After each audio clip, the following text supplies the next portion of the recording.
Welcome to the GrandTheftWorld.com podcast. This is sponsored by Autonomy. Thank you all for making the show tonight. What we're going to do is we're going to break down the articles on Grand Theft World for the past 7 days. Each time in the podcast, we're just going to review the greatest hits of GrandTheftWorld.com. What is it that shows up on GrandTheftWorld.com? You have a lot of freedom producers these days that are getting censored. So what we're trying to do is bring a lot of the freedom-minded liberty producers in the world, put them on one site. What I wanted was one place where I could see my colleagues' work, where I could scroll through without having to go to the different points on the earth. All these various websites have it all in a layout where you could click through and see what's new from James Corbett or Jason Burmis or Luke Radowski or Derek Brose or any of 35 or 40 media hosts that we have scheduled to be listed throughout the site. Tonight, we can't cover samples of all of their work, but the samples that we have prepared for you tonight are prodigious. The stories that you might have missed in the past 7 days are copious. And when we break into some of these facts and the things that are being claimed, we might need to do some Google searching or some DuckDuckGoing or some start paging to bring up the relevant information that might not show up in some search engines and shows up in others. So we also have an interactive research aspect. We have a live audience, a couple dozen people here for this evening's inaugural event, the first podcast of GrandTheftWorld.com. And we're going to be going to the first story in just a second. First, I wanted to say hi to the fellas in the control room. We got Tyler and Lawrence working the control room in the West Coast area. How are you guys doing this evening? And what did you have to do to prepare for this first broadcast? I'll jump in there and just say thank you, Rich, and it's great to be here. And the graphic on your little screen projector thing there looks awesome. And there was quite a bit of preparation gone into this. It's built up to the point where we can comfortably live stream out. So we're live streaming right now on Twitch. For those in the Grand Theft World Discord server that jumped on there and watching us, hello, how's it going? And in the future, we'll just add complexity to this. And you've triggered my complexity tonight, giving me these clips, an hour before the show. I've had to prepare to pull up some of these clips, but that's what we've been practicing in Autonomy, really. The whole time is kind of building up to these points where we can do it live and not have a complete disaster. And people like Lawrence and others in the media team help make the production possible. So we're calling Lawrence Jamie tonight. How you doing, Lawrence? Doing well. Thanks. Thank you, Tyler. Thank you, Rich. It's good to be here, and yeah, we built up a lot of reps working on the lectures in Autonomy, so it should be fun. Yeah, and young Jamie is the kind of behind-the-scenes producer on the Joe Rogan podcast. And tonight we were saying, since Tyler's doing the shadow hosting and switching of things and bringing up the videos, that who was going to be the young Jamie and search up things that we might be talking about and bring that evidence to bear. And then beyond that, we kind of have a fact-checker team of expert researchers and people who know how to use the internet really well that can bring throughout the episode spontaneously things that they're finding from what we're talking about. And then I also brought up the Grand Theft World server here on the big screen, and we could talk about anything that you guys are finding. You can post it in the not the class chat, but the live stream chat for Grand Theft World on the server. And I'll just bring that back up. All right, so going to the first story tonight. Let me see if I have my browser back on this screen. First, anyone who hasn't been to GrandTheftWorld.com, go ahead and check it out. It's not perfect, but what we are doing and have been doing for over the past month is bringing in liberty-minded content from freedom-related producers who are being censored on YouTube at a critical time in American history, where Twitter and Facebook and these social media platforms claim that they're censoring to prevent people from meddling with the election, when in our culture, censoring is meddling with the election. And a lot of great information and research is being deep-sixed without going through the policies on YouTube of you have to have 3 strikes and then you're out. Most of my colleagues who have lost their channels, lost their monetization, haven't had any strikes. They've never had a copyright violation. They're not doing hate speech. They're not doing anything other than pointing out dots that make it hard for people to believe the mainstream narrative. And I think it's important for people to consider those dots that lie conveniently outside the narratives, but are actual and factual and verifiable and weighable as evidence for your decision making. Those dots do make a big picture. And that's kind of what going through these stories tonight is going to start to illustrate. there's a much bigger picture than red team or blue team. It's about liberty. It's about freedom versus slavery. And if we want to continue to have freedom now and into the future for our children and the legacy that we're leaving as human beings, we're going to need to do more work. And that work starts with familiarizing ourselves with that which exists, but it's not being promoted through the mainstream media. It's not being advertised or purveyed or handed to people on a silver platter. So this is like the silver platterization of that information. Here we go. Let's go to the first story, which I had as Glenn Greenwald left the media organization that he founded. Do you have that that video, Lawrence and or Tyler? Yep, here we go. Glenn Greenwald joins us tonight. Glenn, thanks so much for coming on. The idea of you resigning from a news organization you helped found is stunning. Tell us why you did. Well, the news organization that I co-created was in 2013 at the height of the Snowden reporting. I left The Guardian to do it because I was seeing that there were a lot of constraints imposed on journalism and our ability to report freely against governments, against power centers, against all kinds of institutions that wield authority. And all kinds of institutions that wield authority. You notice how it's not just governments. He's right. He talked about power centers. So now we're talking about corporations. We're talking about NGOs. We're talking about foundations. We're talking about individuals themselves. Okay. And if you look at Greenwald's eyes, they're a little teary, man. You know, you say what you want about Glenn, but I really do believe he, you know, originally thought, yeah, we're going to browbeat this. And if you saw my interview with Greg Palast, who had also done work for the BBC and the Guardian, he was rather apologetic for the way the media has handled themselves in the past few years, which is kind of upsetting because I asked him the question about Assange and he whitewashed it, in my opinion. He talked about how he and Assange had just received these great awards for journalism. Well, that's great, Greg, but I asked you about your colleagues and their silence on the issue currently, which is a huge issue. All right, so there's also another Jason Burmis clip tonight. He's my go-to source for if you want to cover some news during the day, and he's got a clip on it. I'll invest a couple minutes to get that and see if I want to dig into that content later. So he's leaving a trail of fresh breadcrumbs every day, as is Luke Rudowski from We Are Change and a handful of other people. So instead of looking for the NBC or MSNBC or ABC or one of those alphabet corporations, I have some friends that I've known for past 2006 to now, it's like 13 years plus. So I know their track records. I'm not telling you to believe what they're saying. I'm telling you that they're worth looking into, and they might not have been on your radar. You might have missed some of these clips during the week. The aspect about Greenwald that really I thought was interesting was like he founded a news organization because where he was working traditionally at the Guardian was they were trying to censor, they were trying to curtail they were trying to limit his free speech.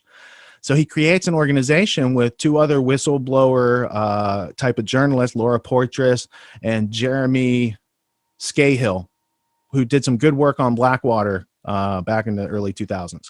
So these three independent journalists get together, they create The Intercept, but they get funding from Pierre Omidyar, I think that's his name, who helped to fund PayPal. So they go to a billionaire to get funding, which means eventually they lose control of the news organization. Poitras left early. Scahill's trying to be Switzerland. Greenwald had to leave recently because he's reporting on the New York Post, which is one of the oldest newspapers in America, founded by Alexander Hamilton, currently owned by Rupert Murdoch. So if they are reporting to the American people on the United States election and they're being censored by Twitter and Facebook and YouTube and these other places as fake news, no, that's not how we do it. If Rupert Murdoch, he's a billionaire. If he's wrong, if he's printing lies, you should sue him. You should win that way. You should get them to, force a retraction. You don't just censor people. That's what Stalin would have done. That's what Mao Zedong did, right? That's what Pol Pot did. This is ominous that corporations that took public money from the government would then move to censor the American people. So it's not the government censoring us. It's not the NSA or the executive branch or the legislative branch or the judicial branch, really. It's corporations who have the same rights as human beings, corporate personhood, but they don't have the same sense for freedom because they don't have a soul to save. They don't have a body to incarcerate. So that type of fearlessness and corporate personhood makes them appear sometimes to us as sociopaths or psychopaths. So what Greenwald is pointing out is this cascade of negative causality. He did 3 hours on the Joe Rogan podcast. I just caught most of that yesterday. I started watching it about a week ago. First off, I was comforted by Greenwald's heavy use of the F-bomb to express himself. I was like, it's good you can be a credible, taken seriously journalist and still be able to speak with parrhesia. So I thought that was interesting. And it's a sad day in journalism. It just shows that the mouthpieces that just want to spit innuendo on behalf of The Intercept, in the name of The Intercept, which built its name and reputation on good journalism, good investigative research, real whistleblowers, or at least whistleblowers yet to be vetted fully, right? And then to be replaced by people who have to, insert innuendo and rumor as fact and take that and use that as a weapon, using the press as a weapon. So that disgusted Glenn. He split, and The Intercept, I'm sure, is going to go probably out of business, or it's already been usurped by some globalist techno interest that's going to use it. Just like Newsweek is no longer Newsweek. I'm pretty sure Newsweek's owned by the Saudis or the Qatar government or something like that. So you guys should check out. But we see Newsweek. Oh, it's printed in Newsweek. It must be real. So you should check out, who's funding the various news entities we think we're reading from. So anyone have any comments on the Glenn Greenwald leaves The Intercept story before we move to the second story?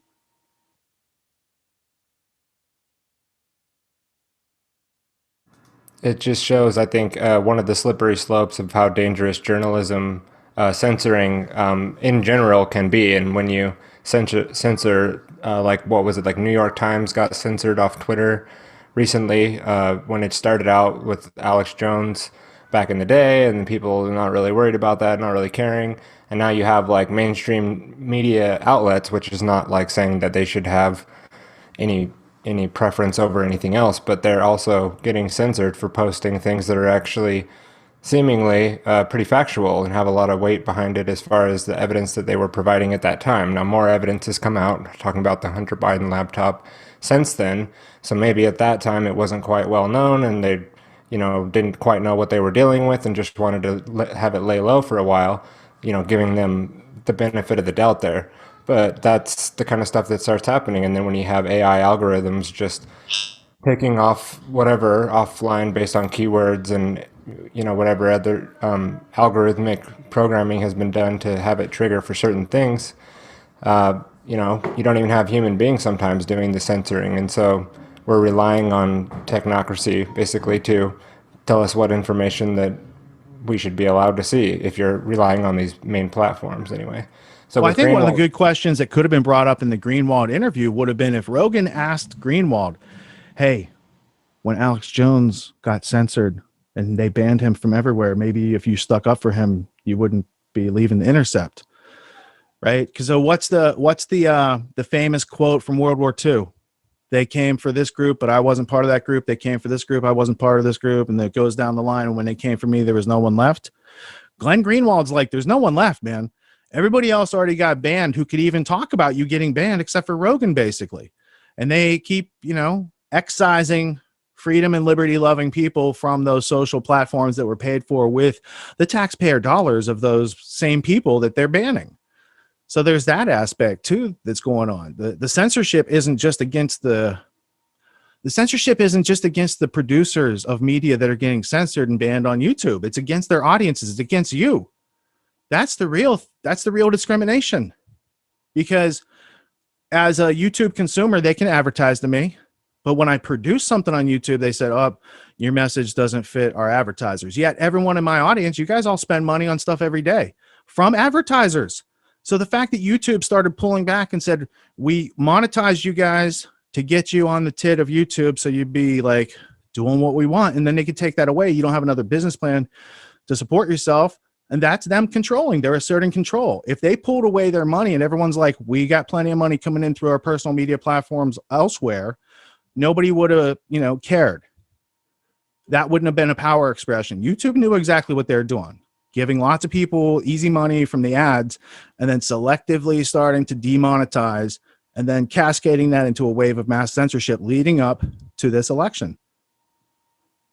It's been a long-term plan, that censorship, thing that they've been doing right now. It's been since 2016. Just good evening, and happy to be here. Thought on that. It seems that these media companies are just building their own demise, and it can't happen soon enough. You just kind of look at the pattern here as you see these kind of open and free platforms evolve to the point where they start censoring not only the content creators, but you said their own audience, and even not that this is a Fox News kind of jumping on the bandwagon and recognizing Joe Biden as the president-elect.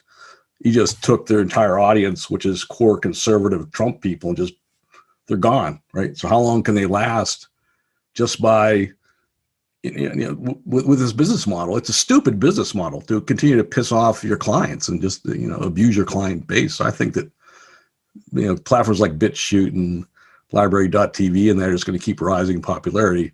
Now, granted, it does present a huge problem as we're in the situation right now, but they're going to kill themselves eventually. There's a lot of businesses that used to be big that aren't around anymore. And I think these guys are going to suffer the same fate, and not soon enough.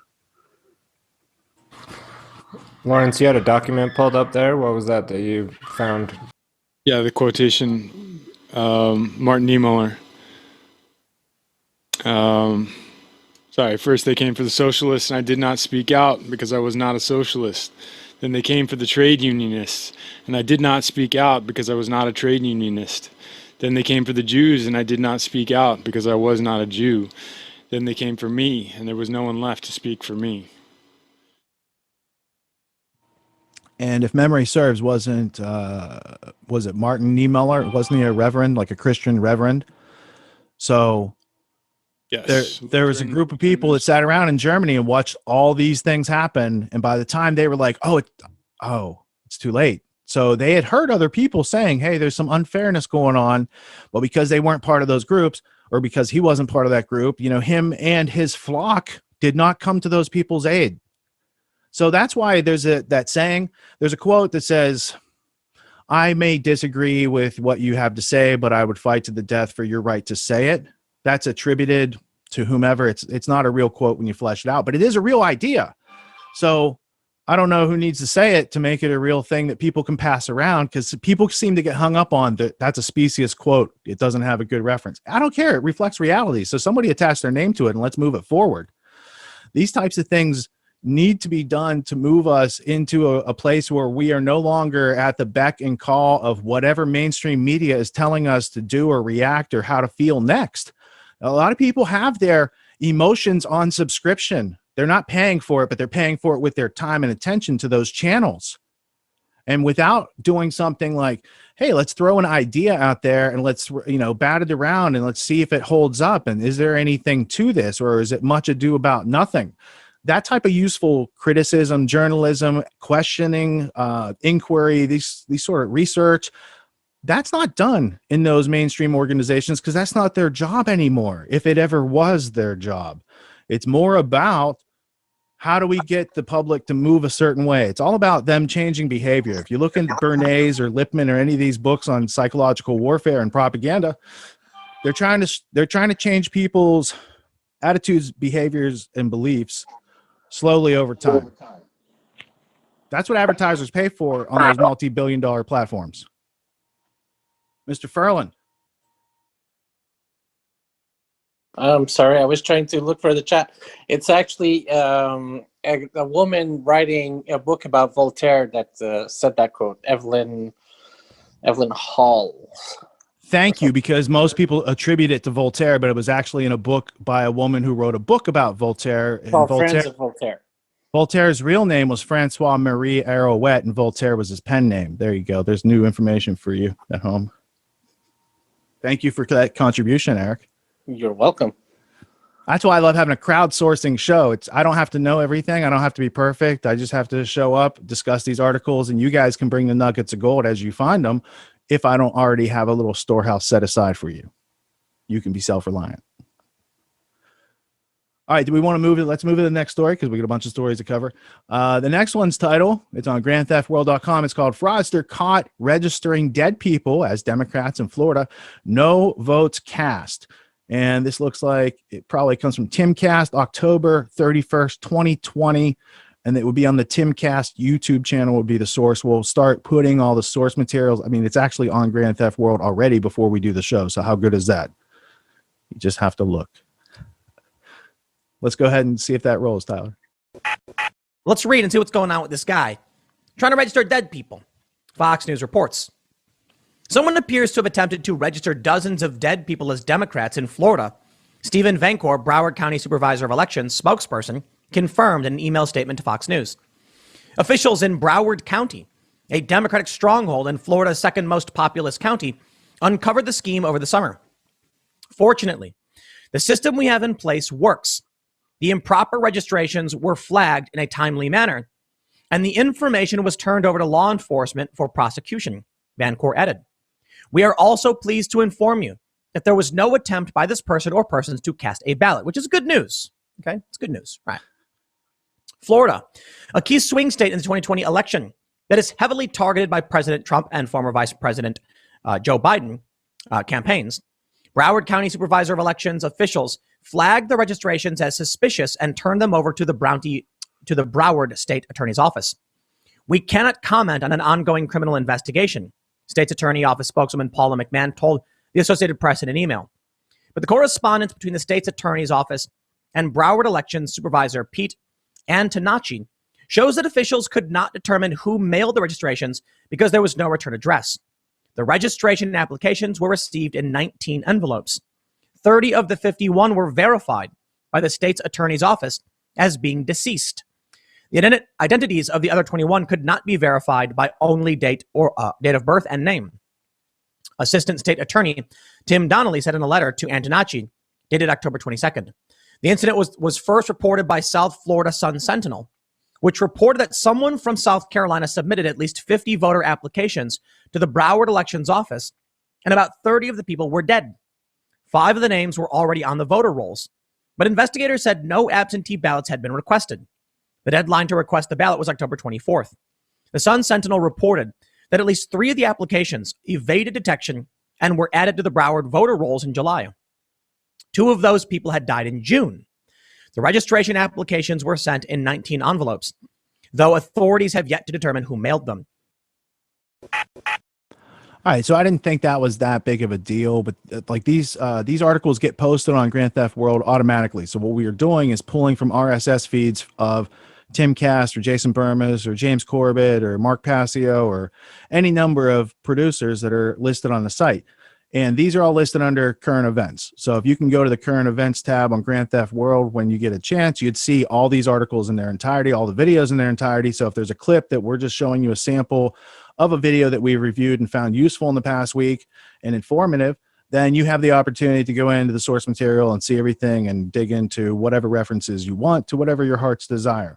The next story we had was a Trump rally in Pennsylvania near my old hometown, and it netted 57,000 people. And the local Pittsburgh paper, for the first time during my lifetime, endorsed a Republican candidate for president. So in the run-up to the election on Tuesday, Trump was in Pennsylvania, North Carolina, Georgia, Florida, and that was in one day. And then he did 6 more stops, 6 more similar things the next day. So what I saw from covering those and looking into like how many people were at these events, massive crowds like you have not seen this year anywhere, pretty much on the planet. Okay. So that was remarkable. I didn't vote this election. I haven't voted since 2004. I don't have a dog in the fight. I don't wear a colored jersey. But I was interested as someone who is part of the disenfranchised 75% of this country at all times. So I was looking at it as, oh, that's interesting. There seems to be a lot of support for the current president. And then, so go ahead and scroll down. Let's just see if there was there a video? Yeah, there's a video clip. Tim Cassie covered part of this. The number came from Secret Service, so it wasn't like a Trump campaign estimate. And go ahead and play that sample. This is a rally for President Donald Trump in Pennsylvania. Secret Service estimates 57,000 people, not in the stadium, just at the event. So in and around the event, a total of 57,000 people. At least that's what I'm hearing. Inside the stadium, I believe the capacity was 20,000, and waiting outside in overflow and just generally outside was another 15. And then apparently there was another 12 or so scattered about. Absolutely massive. Last night, I saw this photo and my jaw dropped. How could Donald Trump possibly lose Pennsylvania at this point? And I tell you, man, this photo doesn't even do it justice. It doesn't. Look, if you had an actual rock band come out, like a really famous one, I don't think they'd fill this venue up. I really don't. So this was in Butler, PA. But check out there's a video here. It's even crazier. And for those that are listening, let me just tell you, man, it was absolutely insane. This crowd is insane. Now, I think it's fair to point out, enthusiasm for Trump is off the charts. Enthusiasm against Trump is actually really high as well. And enthusiasm for Biden is in the gutter. Combine that with COVID, and surprise, surprise, nobody shows up for Biden rallies except for their activists, the people who are working for the campaign. Now, the left says, well, we're keeping these events small on purpose because of COVID. Okay, let me tell you. If you can't get people to show up at a rally, what makes you think you can get them to show up at the polls? I don't think you can. All right, so that again, it's a piece of reporting by Tim Pool. Tim does he's got 3 or 4 different channels. He does reporting all day. He does a live stream show at night. So there's a ton of clips that he's putting out during the week. That's just one where I was like, oh, that's interesting. It had caught my eye. I hadn't watched the president's anything up until that point. But when I saw that many people from the neck of the woods where I grew up, and I was like, oh, something's going on there. And then a half hour, like an hour and a half later, he was in North Carolina. And then later that night, he was in Georgia. And at 11:30 that night, he started in Miami for a huge, standing room only, big Coliseum type of arena event.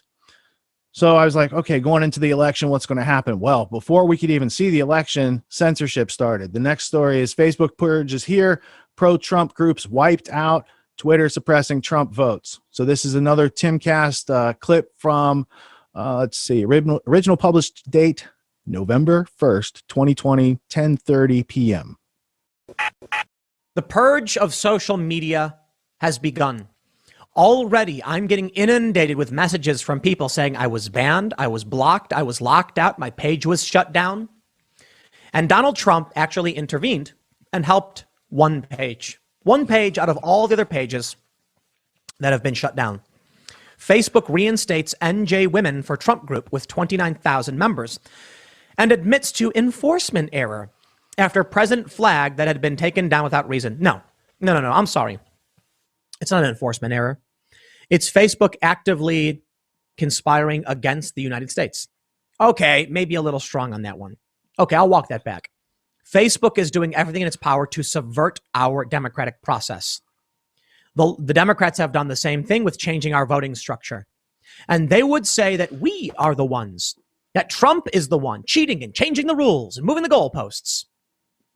Facebook is banning group after group and journalists.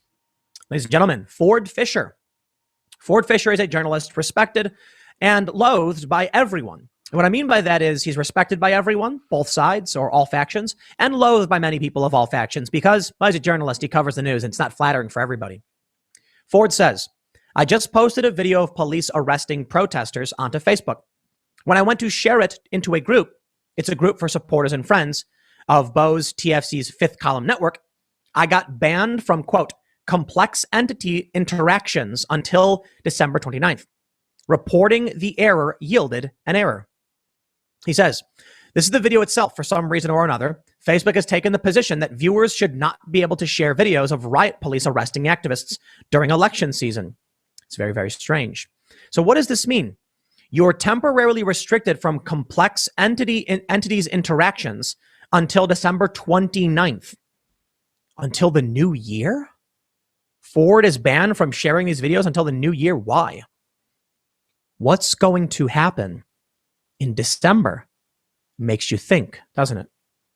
All right, so a little censorship. It didn't happen to you, but that's the type of thing. It's like it's happening to other people, but because you're not those other people, no big deal. Then it happens to more people. Oh, you're not them. You're still got a page.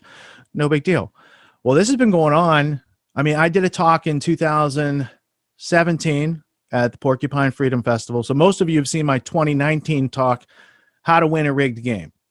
But I did one 2 years before where I pointed and said, these guys have got you all on the Google money train. They're going to pull that rug out from you guys, and you're going to be left without personal media platforms. You're going to be left with Google having your entire audience list, and you have no idea who your audience is. And if you don't start building your own infrastructure and building a lead magnet to have an email list to be in contact with your own audience, when they demonetize you or just deplatform you completely, you're going to be left like not so happy.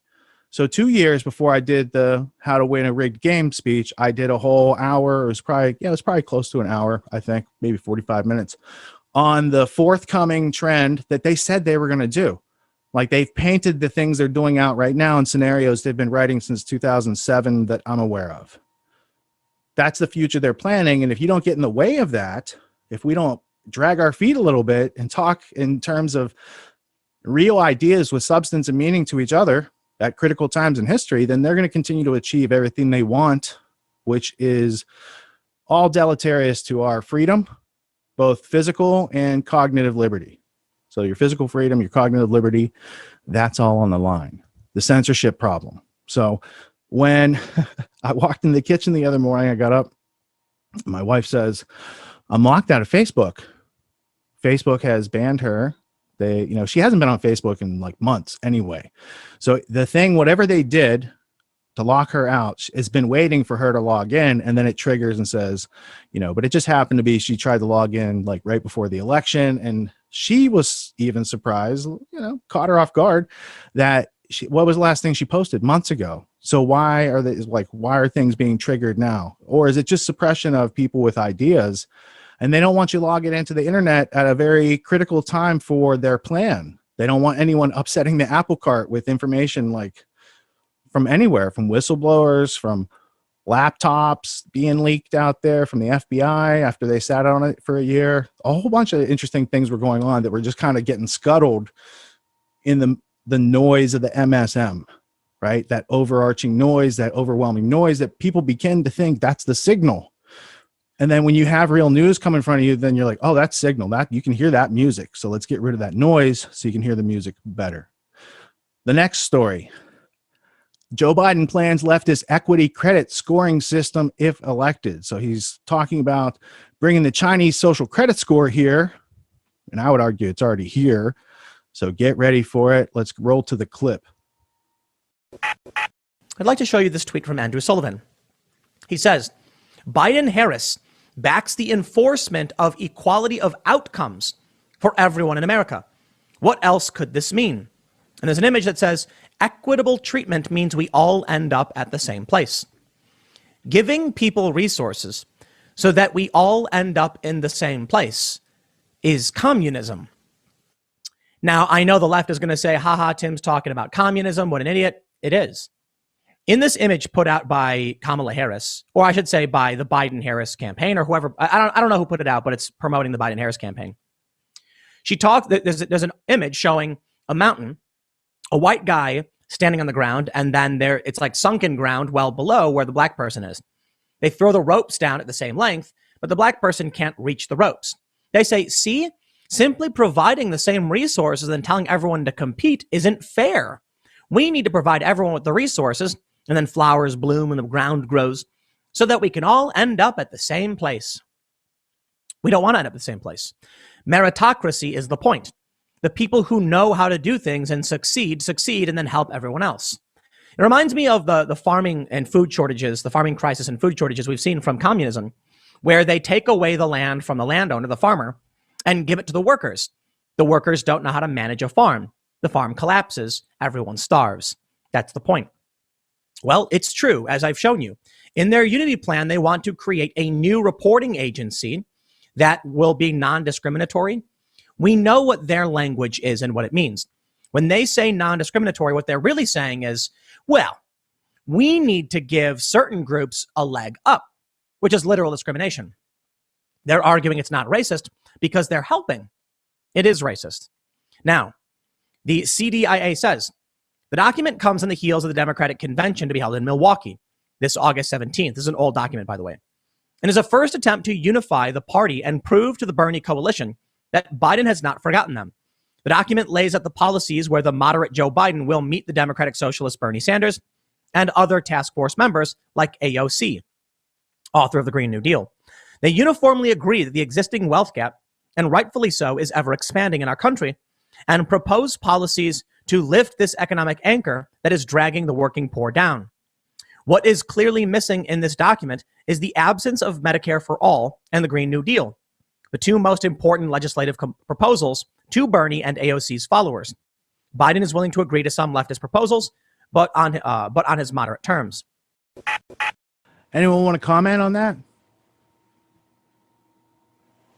That's part of this show too. Every now and then I open the floor for you.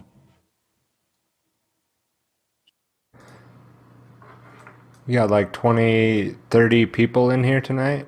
I know they're all shy about being on the first episode though, because what if it goes wrong? Oh, No, I'm not shy. But there you go.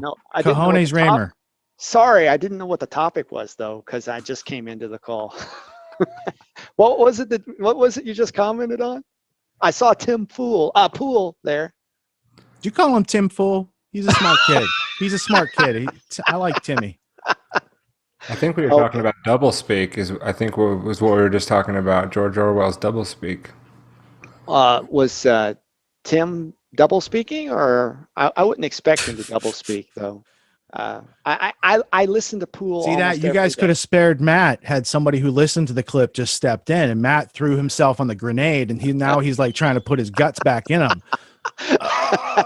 All right, so I want to lay this out. Thank you, Matt, for that. Says what kind of character you have, my friend. Go to war with you anytime. Good job.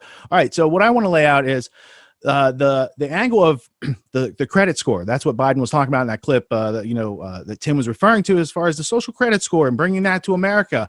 And his good friends China have perfected it on 1 billion people. And what they do is they control people's behavior by ultimate surveillance and a panopticon in anything you do during the day.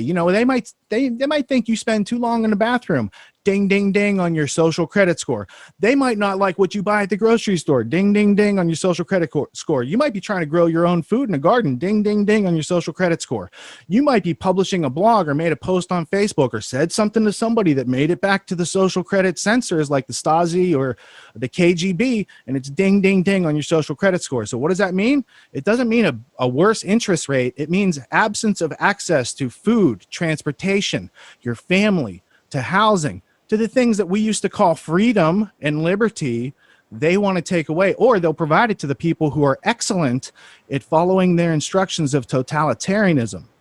So that's the gist of what that clip was unfolding. The reference for that would be No Dark Corner.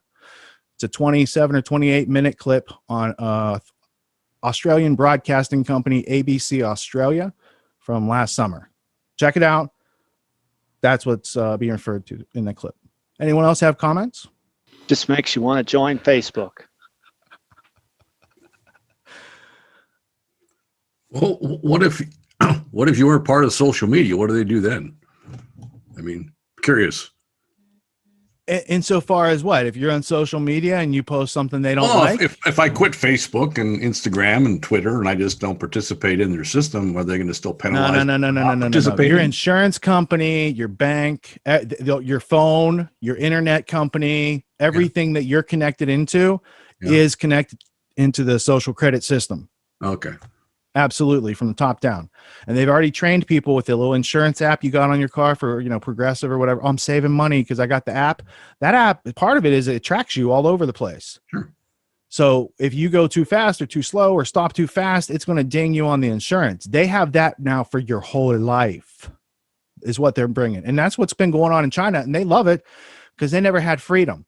So I'm curious to see how that too small a shoe fits on America. And when they try to shove the foot in there, and it's like, it's not going to work because too many people here have freedom in your DNA at this point. It's in your culture. It's in the air we breathe or have breathed up until COVID. A lot of changes going on since the masking started.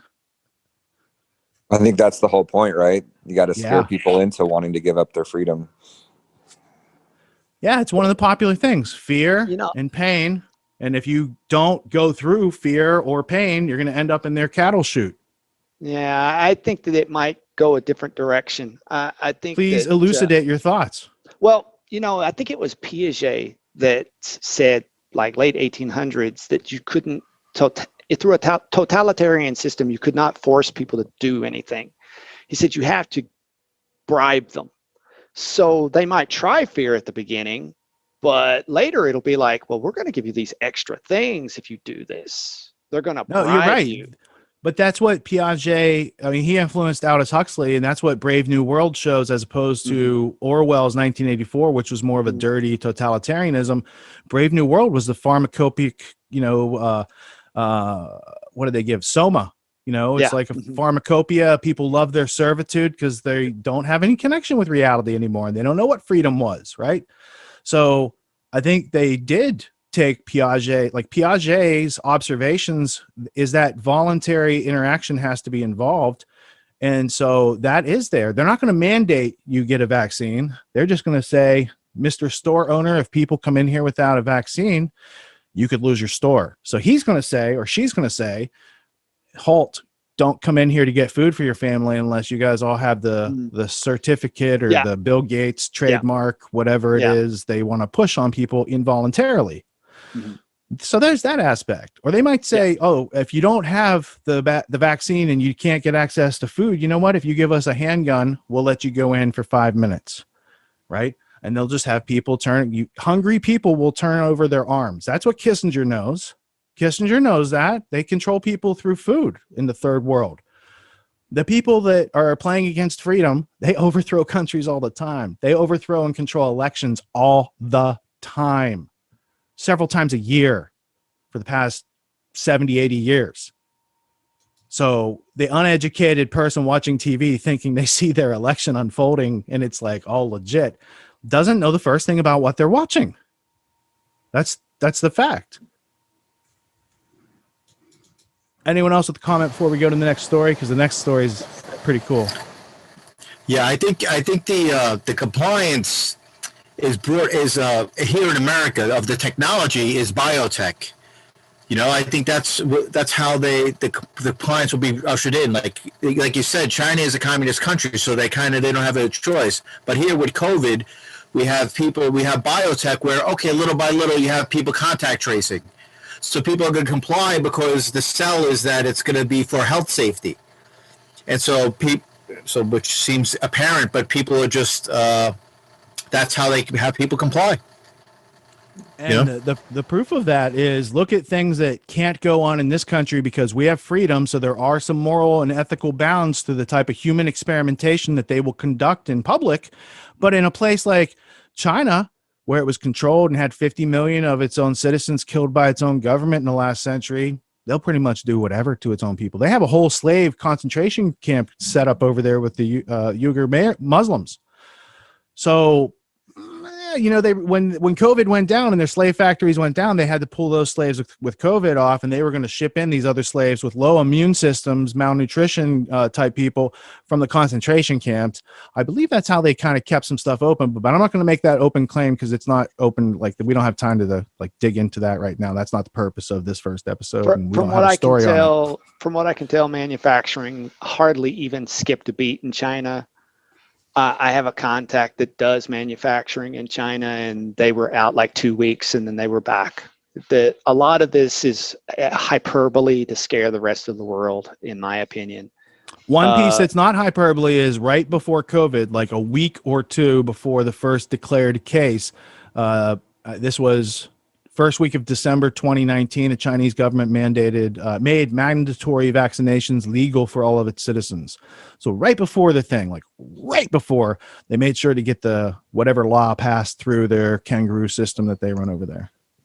Soviet Junior.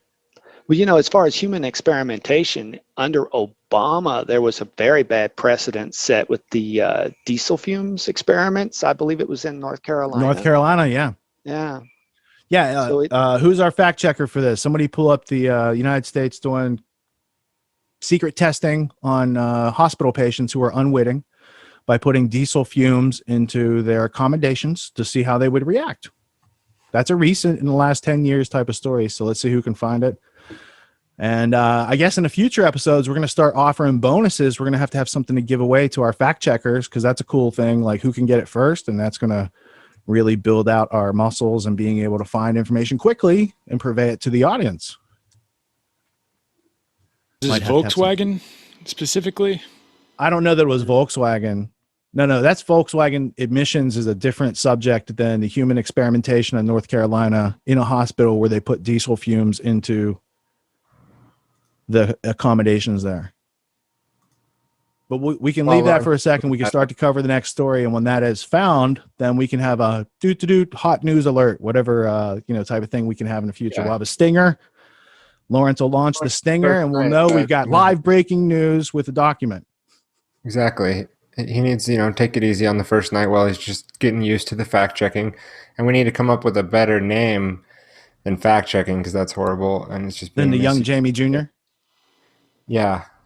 And I want to know where I can go and check my social credit score and at what level, I won't be able to go into Walmart anymore. I'm not sure if I'll be happy or sad about that day. Do you own the URL? What's my socialcreditscore.com yet? Somebody does. Somebody has that idea and we talked about it. Who are you the winner of that, Tyler? Yeah, I'll go to Namecheap during this clip. So you want to roll the next one? We got PA Attorney General says Trump will not win no matter what happens. Sparks fear of dirty games from Tim. You want to line that one up? Yeah, let's roll with that. November 2nd. Voters and suppress voters. And now people are calling for some kind of action.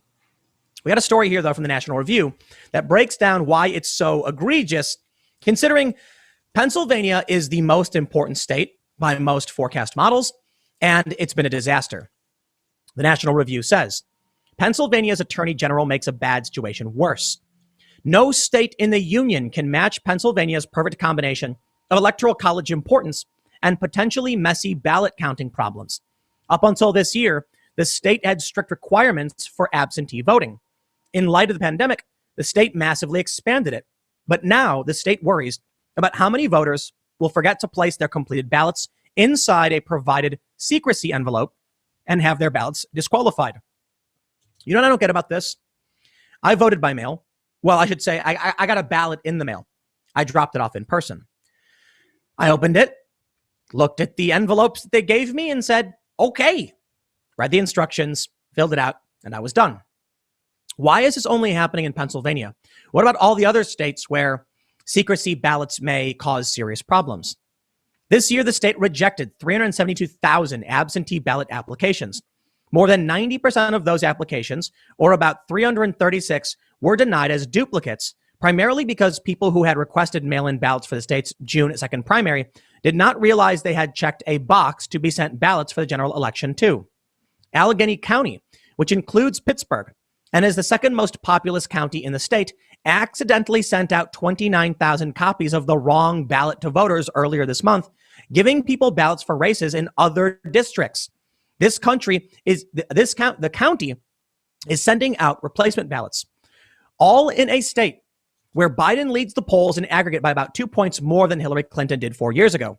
In 2016, President Trump won Pennsylvania by about 44,292 votes out of more than 6 million cast. That's crazy. It's interesting to look at these clips in hindsight, right? Because there's a lot that's happened since November 2nd. Like there's been a lot of drama about Pennsylvania. It's interesting to see what was being talked about at the beginning of the election, right before the election, as far as newsworthy events and changing of laws and no need for a postmark. So other people from other states could have just been sending ballots into Pennsylvania. They don't need a postmark in that state. Let's just send some ballots, honey. Right? So there's a whole bunch of new steps that were added because of COVID as the excuse. It's going to be a real good go-to excuse. You're going to ask people at a business, why? COVID. Why? COVID. It's going to be Kafka-esque. It's just going to be, people are going to be saying COVID. They won't even know what COVID was anymore. It'll just be this thing people say when they don't have to tell you the answer. It will be Kafka-esque. Why am I being arrested? It doesn't matter, dude. You're just going with us. That's, you read the stories that were sci-fi or dystopian, and they were supposed to be warnings. At least I think Orwell was warning and Aldous Huxley was bragging. But these types of things have been around, and I didn't think that people would continue to take them as their business plans. I thought that these ideas of controlling and having power over other human beings was kind of passe, and maybe they would give up. Why are they still following a plan that Cecil Rhodes and these characters came up with in 1902 or before? Can't they come up with a new, better way to have, prosperity in the world other than selling arms to both sides and sitting back and letting people make war all the time? Because that's pretty much how they run it.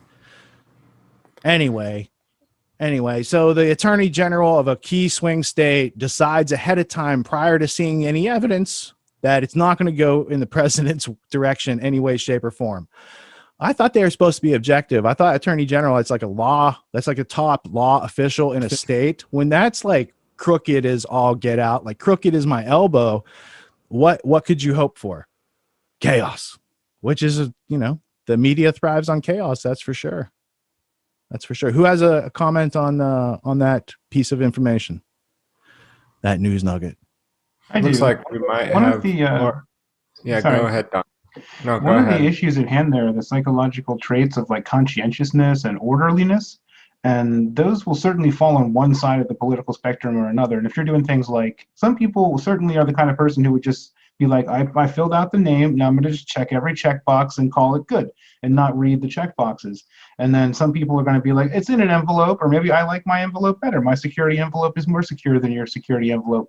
And then put that in the mailbox. And it's like, that process gets real complicated, and they're definitely able to filter for a certain kind of person by doing that.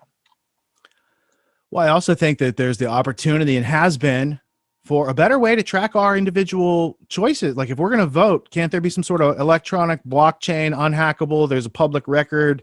Like if they can use it for big currency transactions, can't we use it for a voting transaction? And wouldn't it be a lot less messy than letting 6 nebulous news organizations? Oh, the AP says Biden won. AP, you guys elected AP, right? The Associated Press, because they've never gotten anything wrong before. But once they said it, everybody's in lockstep.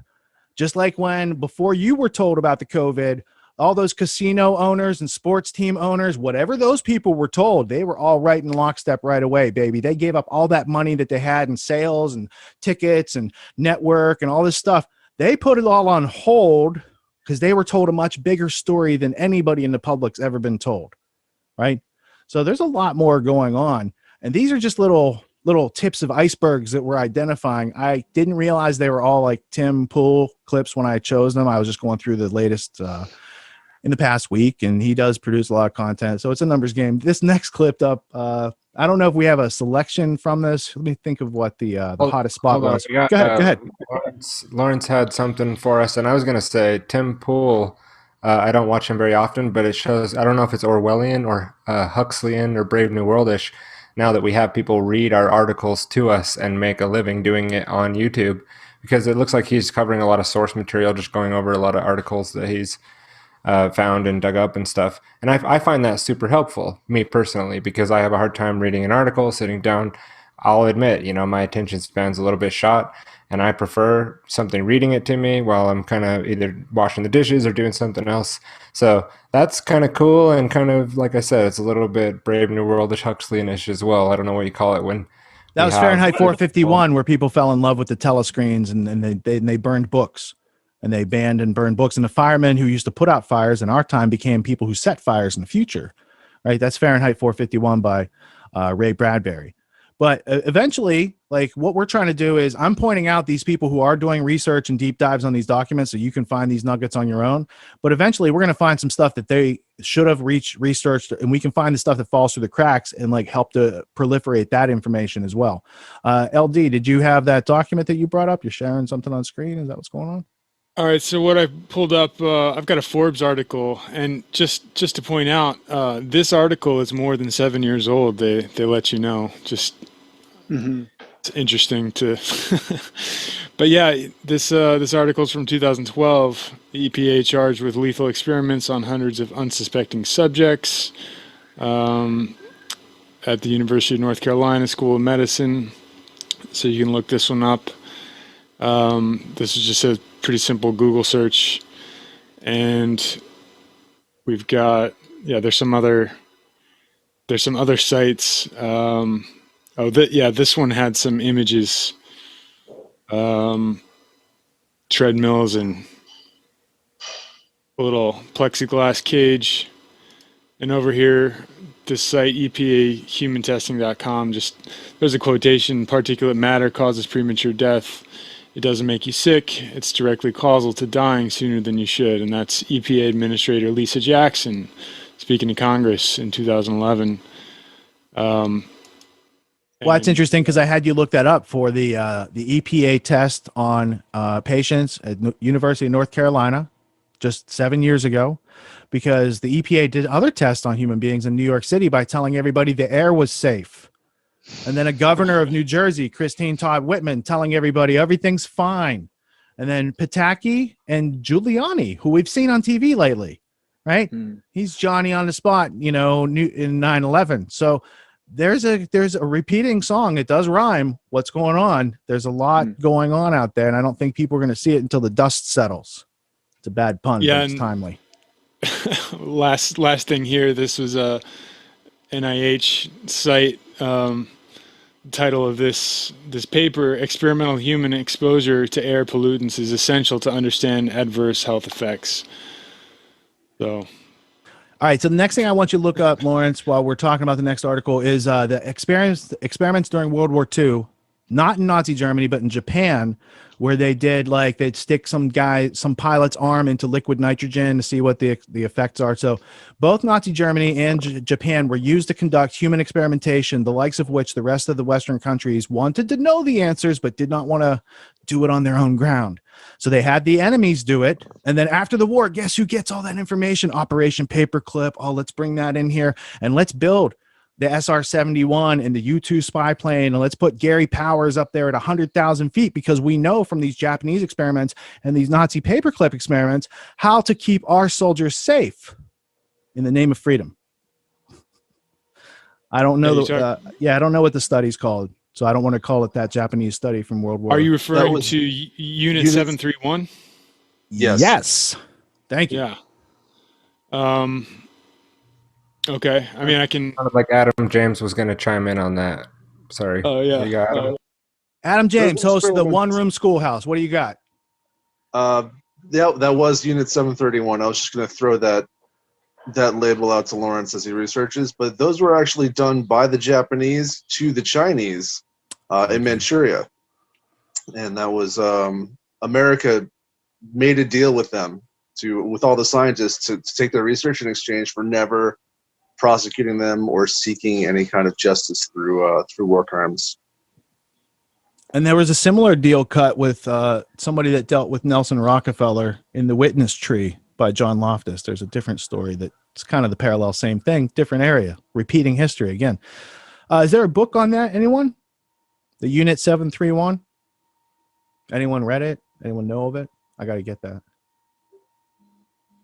I will point out, I couldn't tell you what numbers, but if you search around in the Jocko podcast archives, he does, I don't know if it's one episode or a series, but he covers that. And I think he reads from books on his podcast. So that's something to look for.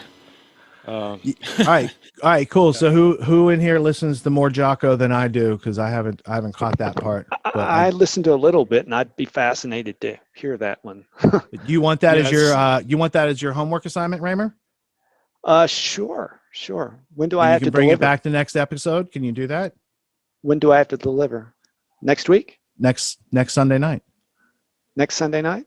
Yeah, we're going to run these things just like a business meeting. So it won't be that different than what we do the rest of the week. This will just be cool topics.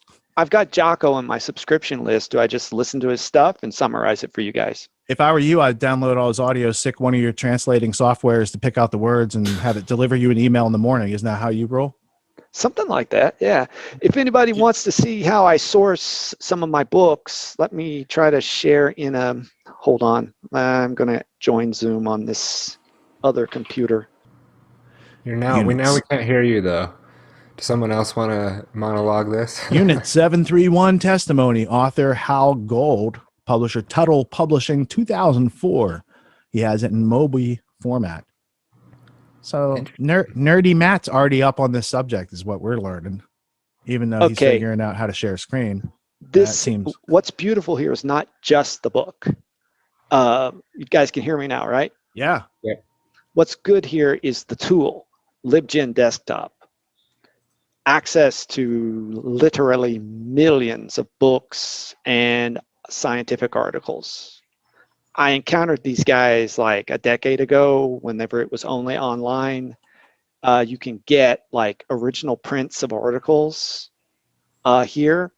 I'd still want to source them directly from a library if I was writing a book or something. But they're shutting all that down. So now is a good time to learn about how someone like you already does this, because what I just heard from Aaron and Melissa Dykes, who are also, their works, TruthStream Media is going to be featured on grandtheftworld.com. If it's already not there, it might already be there. They just did a thing where local libraries are closing down, and that if any library book that you want is owned or sponsored by the Hathi Trust, the Haiti Trust is how it's called, this big international nonprofit, like Orwellian Brave New World version of the library. If it's on their list, you can't take it out anymore because it's on their list. So like there's a list of books that you might need to read you can no longer access under these new rules of the Great Reset, which is very much what this site is going to be pointing toward all through going forward, because that's the rebranding of traditionally what was called the New World Order. They've come out and officially said, no, this is what we call ourselves, and here's our plan. And before, it was always pointing toward, here's what they want. Like H.G. Wells says, we'll have a New World Order, and it'll be a worldwide religion. Well, that religion's kind of out there. There's a lot of people believing in things and moving them in places that are not freedom. That's the religion. You can call it any number of things out there that people are believing in that is not to their benefit. But there's a global orchestration to it. So you're in that program. What's that program called, Matt? LibGen Desktop. LIBGEN?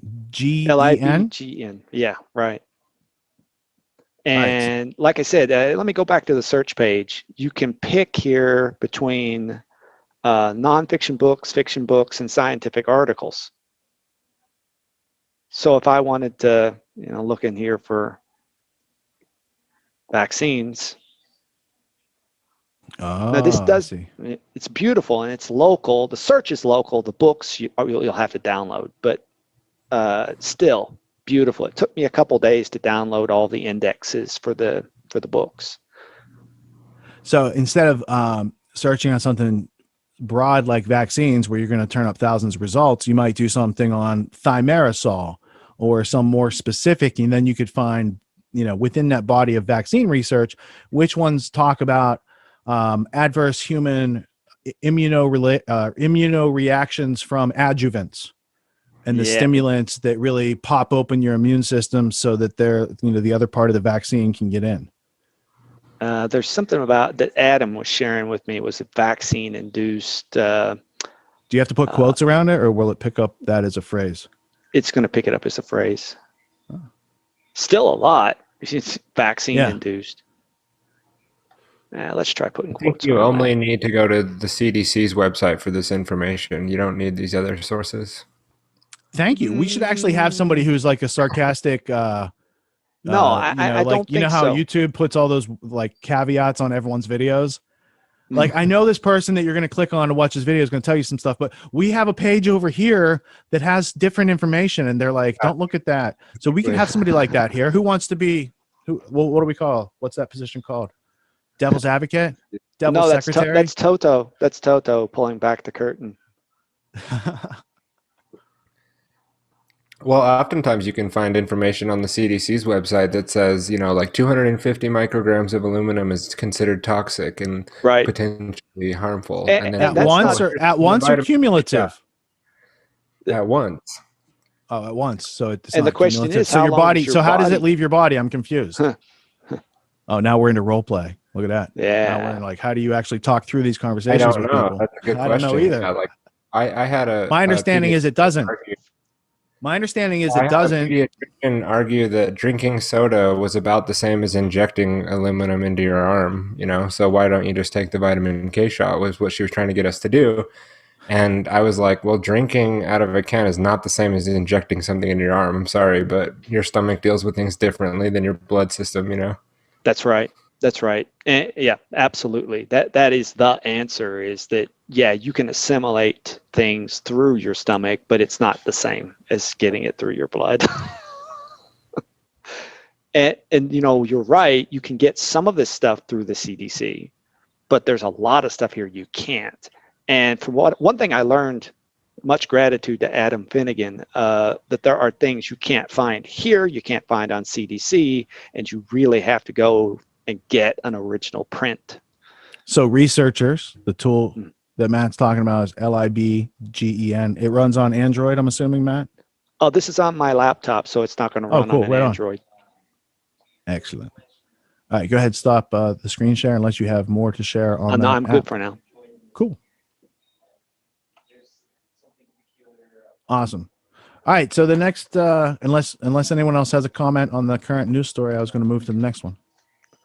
Well, I was going to say one thing about Tim. I listen to Tim practically every day, though I cringe every time I listen to him, because I find that his viewpoint can be so naive. That's why Yeah. I call him Tim Fool, because sometimes it takes him months to finally begrudgingly say, well, you know, maybe they were right about this. He's a decade behind me, at least. I don't know how old he is, but I'm just guessing. He's a decade behind me, and he might be a decade or two behind you.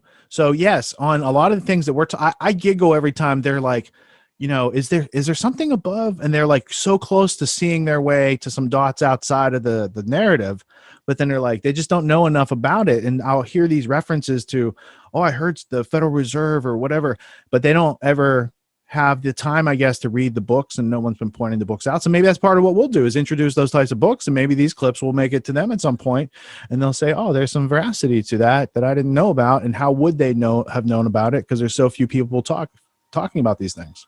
Yeah, absolutely. Another good one is Sticks and Hammer, but he suffers from a very similar problem, and that is that he says, don't get into conspiracy theories. I'm like, well, doggone it, the world is full of conspiracies, so why shouldn't we talk about them? Yeah, Sticks, Hex and Hammer 666, that's his YouTube handle. Yeah, he's good at commenting on public event, like current events. But you're right, like the official story of World War I, sorry to tell you, Sticks, is conspiracy. It's a conspiracy. The official story of a lot of things in history are a conspiracy. Pearl Harbor, the official story is a conspiracy. 9/11, the official story is a conspiracy. Is it a theory or is it fact?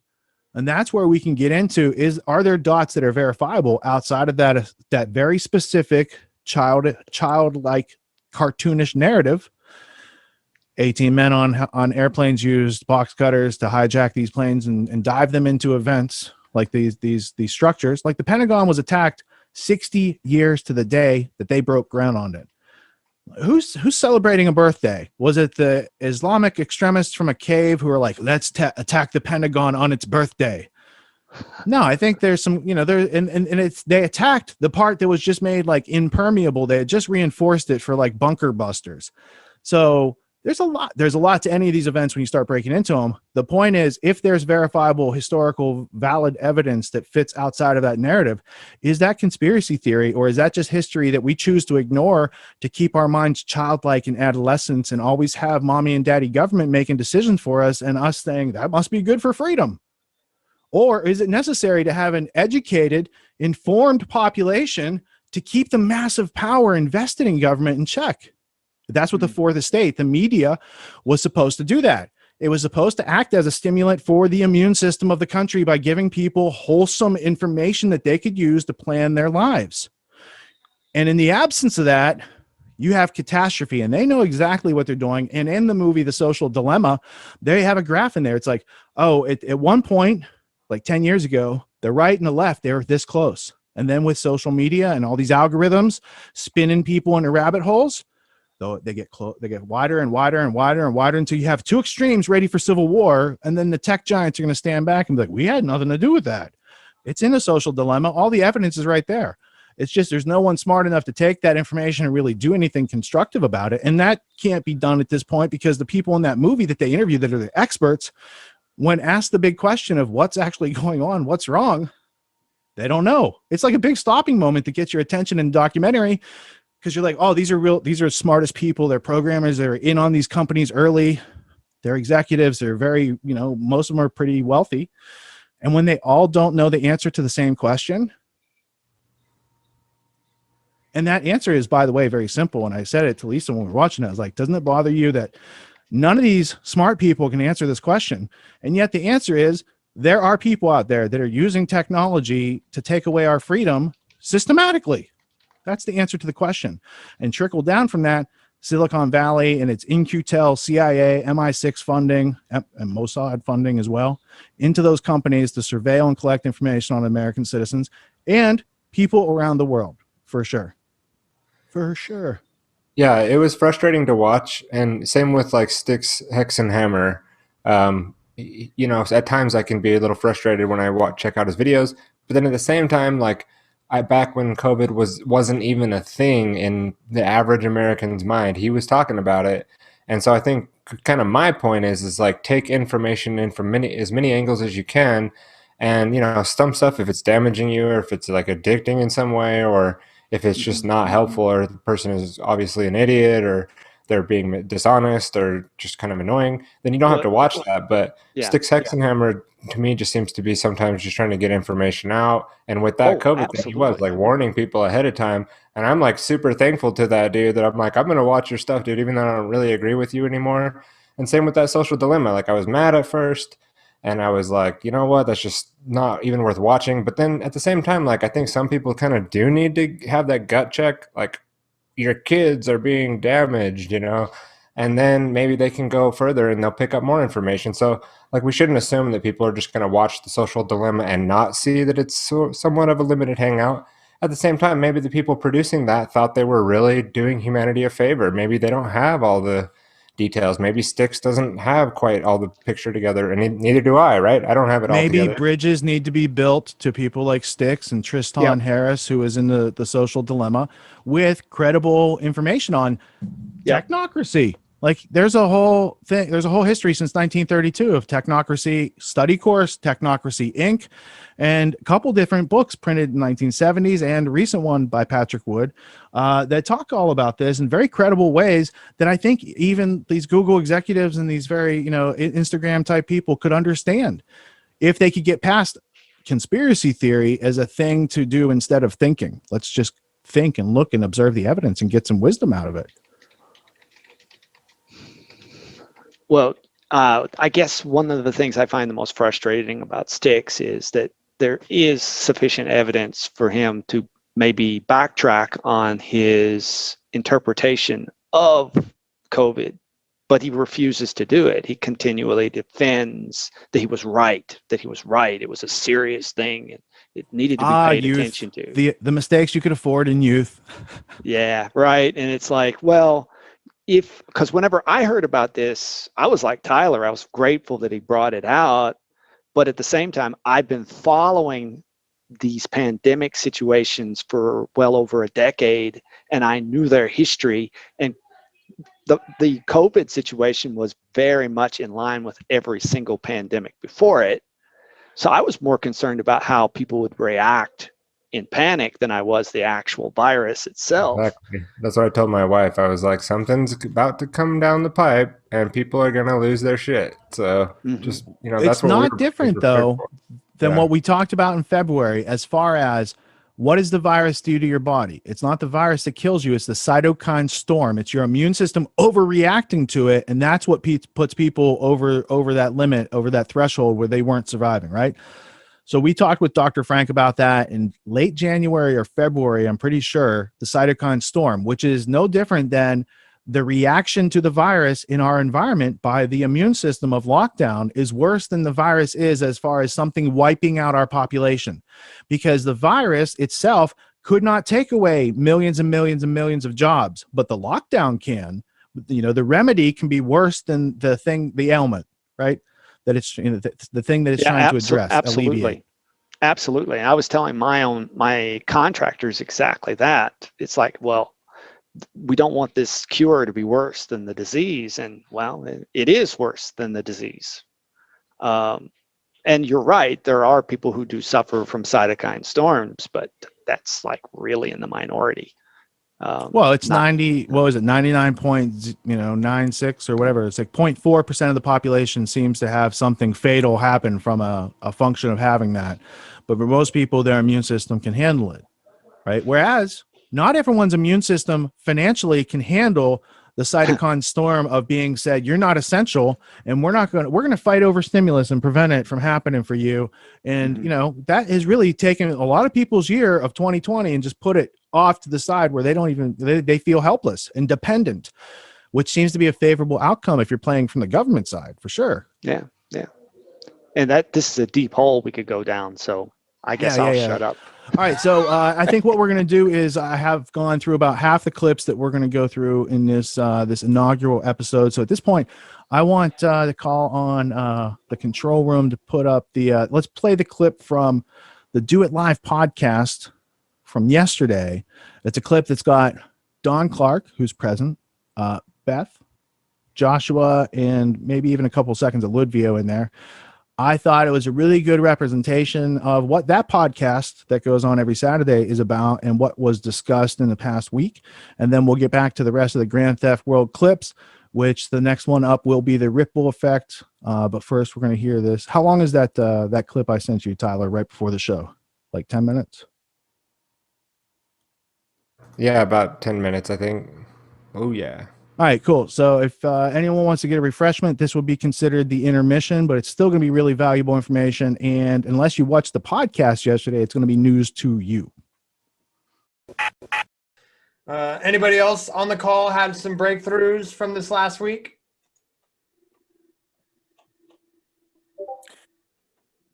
Hey, yeah, I've had about 2 or 3 years of experience in sales, like between door to door and on phone sales and things like that. And that's over a course of like 4 different places working, because I generally either stepped out or failed out because I just wouldn't do the work the way they wanted it done. Like there was one, the most successful one I had was at Anderson Windows, because you could just actually see a problem on a person's house and point out, hey, we know how to fix that if you want to get it fixed. And there was nothing wrong with that job, but I wouldn't twist people's arm and I wouldn't mess with their head or confuse them or anything. And so they were saying, if you can't make, a certain amount of money per hour doing this, then we don't really want you to be doing it, because these guys over here can make us, X amount of money because they have like mental tricks with NLP and various things. Like my brother was in it, and one day I wasn't doing very well, and he's like, dude, I got this for you, don't worry. And he just walked up and he just said some things to this old lady, and it was like, some of it I was like, this isn't even a sentence, man. I don't even know what you're saying. And he walked away, and she's sitting there holding the paper. She's like, with this look on her face, like, I have no idea what just happened to me or what I signed. And I was like, this lady has no idea people are coming to her house tomorrow at all. She doesn't know what's going on. Like, and I was like, this is not what I want to be doing, dude. So I just figured it was like that. Like every time you see like landing pages and things on the internet, it's always looking slimy. Pop-up ads are looking slimy. It was like every kind of sales you see is like, there's a trick going on here, and I don't like it. To the point that I kind of anytime you see that someone has something to offer, it's almost like, ugh, get away from this guy. Where they give sales a bad name to the point where you don't want anything to do with any product offer or anything. People have to apologize for having an ad on their podcast, even if it's for something they actually like, which is like, and that's a good product. And the way you guys are explaining how to do sales, it sounds like that's exactly what a person would want to do with their life, helping people with their problems and solving things, Yeah, I didn't know about sales until I went through autonomy for my first season. And I was relieved to hear that I was already doing it. Like, this is what I naturally do is help people. But what really hit home for me with my first season was asking for my own self-worth. I was over delivering and like over accommodating to everyone, and not asking for like what I could have been paid for the job, because I was just too much of a helper. And so it really has to be that fair value exchange in order for it to be sustainable for both parties. And so it has to be a win-win in order for that. And once I heard Rich describe it in this way, yeah, it's not this slimy, manipulative process, but it's something like I naturally want to do, and brings me joy just to like help others. And then you can figure out that, hey, I can actually make a living doing this. Well, and it seems like the whole narrative around sales that most people understand it to be just helps perpetuate the negative system. Because, I mean, you get the people who could use some improvements in their life, but they don't want to go out and put themselves out there because that'd be seen as sleazy. And then the people that do want enough to improve their life, they're like, well, if I want to improve my life, then I have to go out there and be sleazy. And that's the only opportunity for me to be successful. So yeah, just putting the alternate narrative out there that spreading value around is how you're successful, and that can bring you success to your life. And it seems like a powerful message to be combating the alternative with. Right. And how disempowering is it to not be able to exchange value between individuals, right? Like we're taught through society, we have to go through these societal channels. You have to go to a professional lawyer, or you have to go through these established networks in order to get what you need. And you're not allowed to just exchange with those around you. And we're not taught the tools of how to do that. And if you do want to go exchange with those around you, they set up a whole bunch of hoops you got to go through to even think that you actually are allowed to. Exactly. Yeah, there's some sort of an analogy going on there between, like, I don't quite have my hands on this mentally, but there's something about how there's a power that could be used for good, but is basically everyone's just using it to harm each other or get things over on each other. But it like sitting there, and it should be used for good to help people out. It seems like that kind of carries across disciplines. Hey, Joshua, I think I got, can you guys hear me now? Yeah, loud and clear. Okay. I've had this notice on Zoom that said my mic wasn't working, and I have an item on my checklist to check it today, but I spontaneously decided to come on Do It Live first time. I'm a first timer today. So I didn't have time to check it before I got on, but thanks for the shout out. And also thanks Lee for your kind words.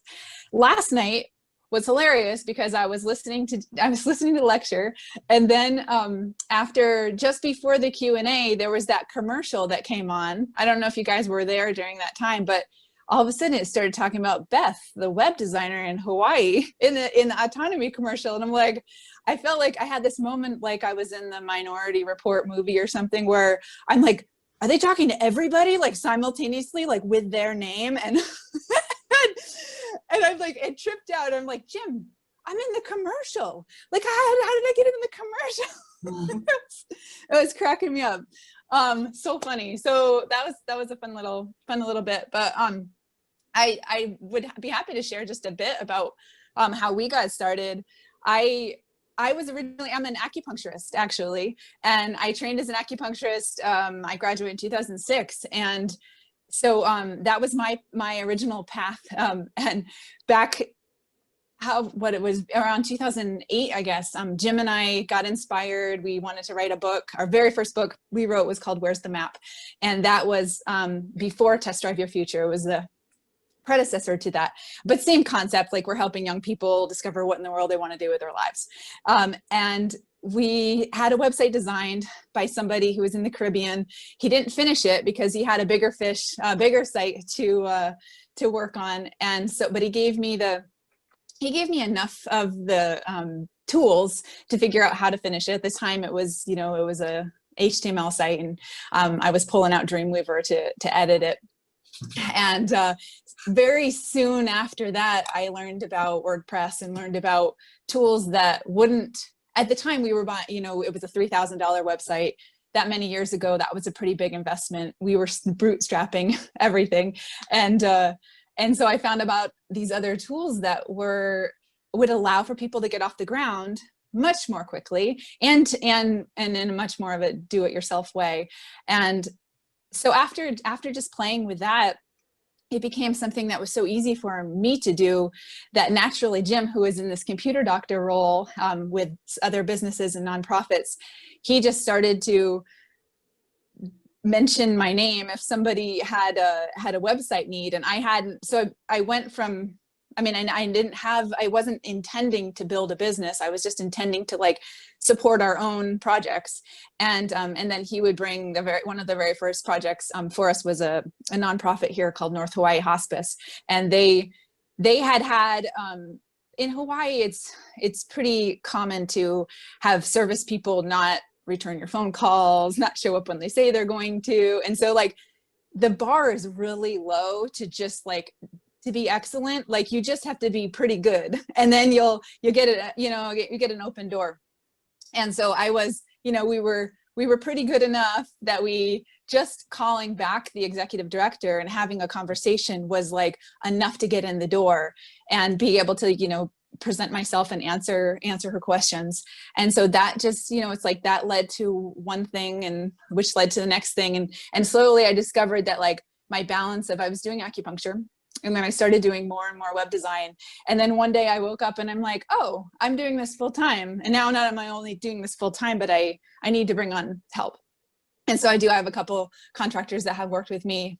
I'm in a little bit of a place now where I'm trying to decide whether we're expanding. I go through this expansion contraction phase a lot where I'm am I scaling things up and systematizing them? I love systematizing. I could do that all day.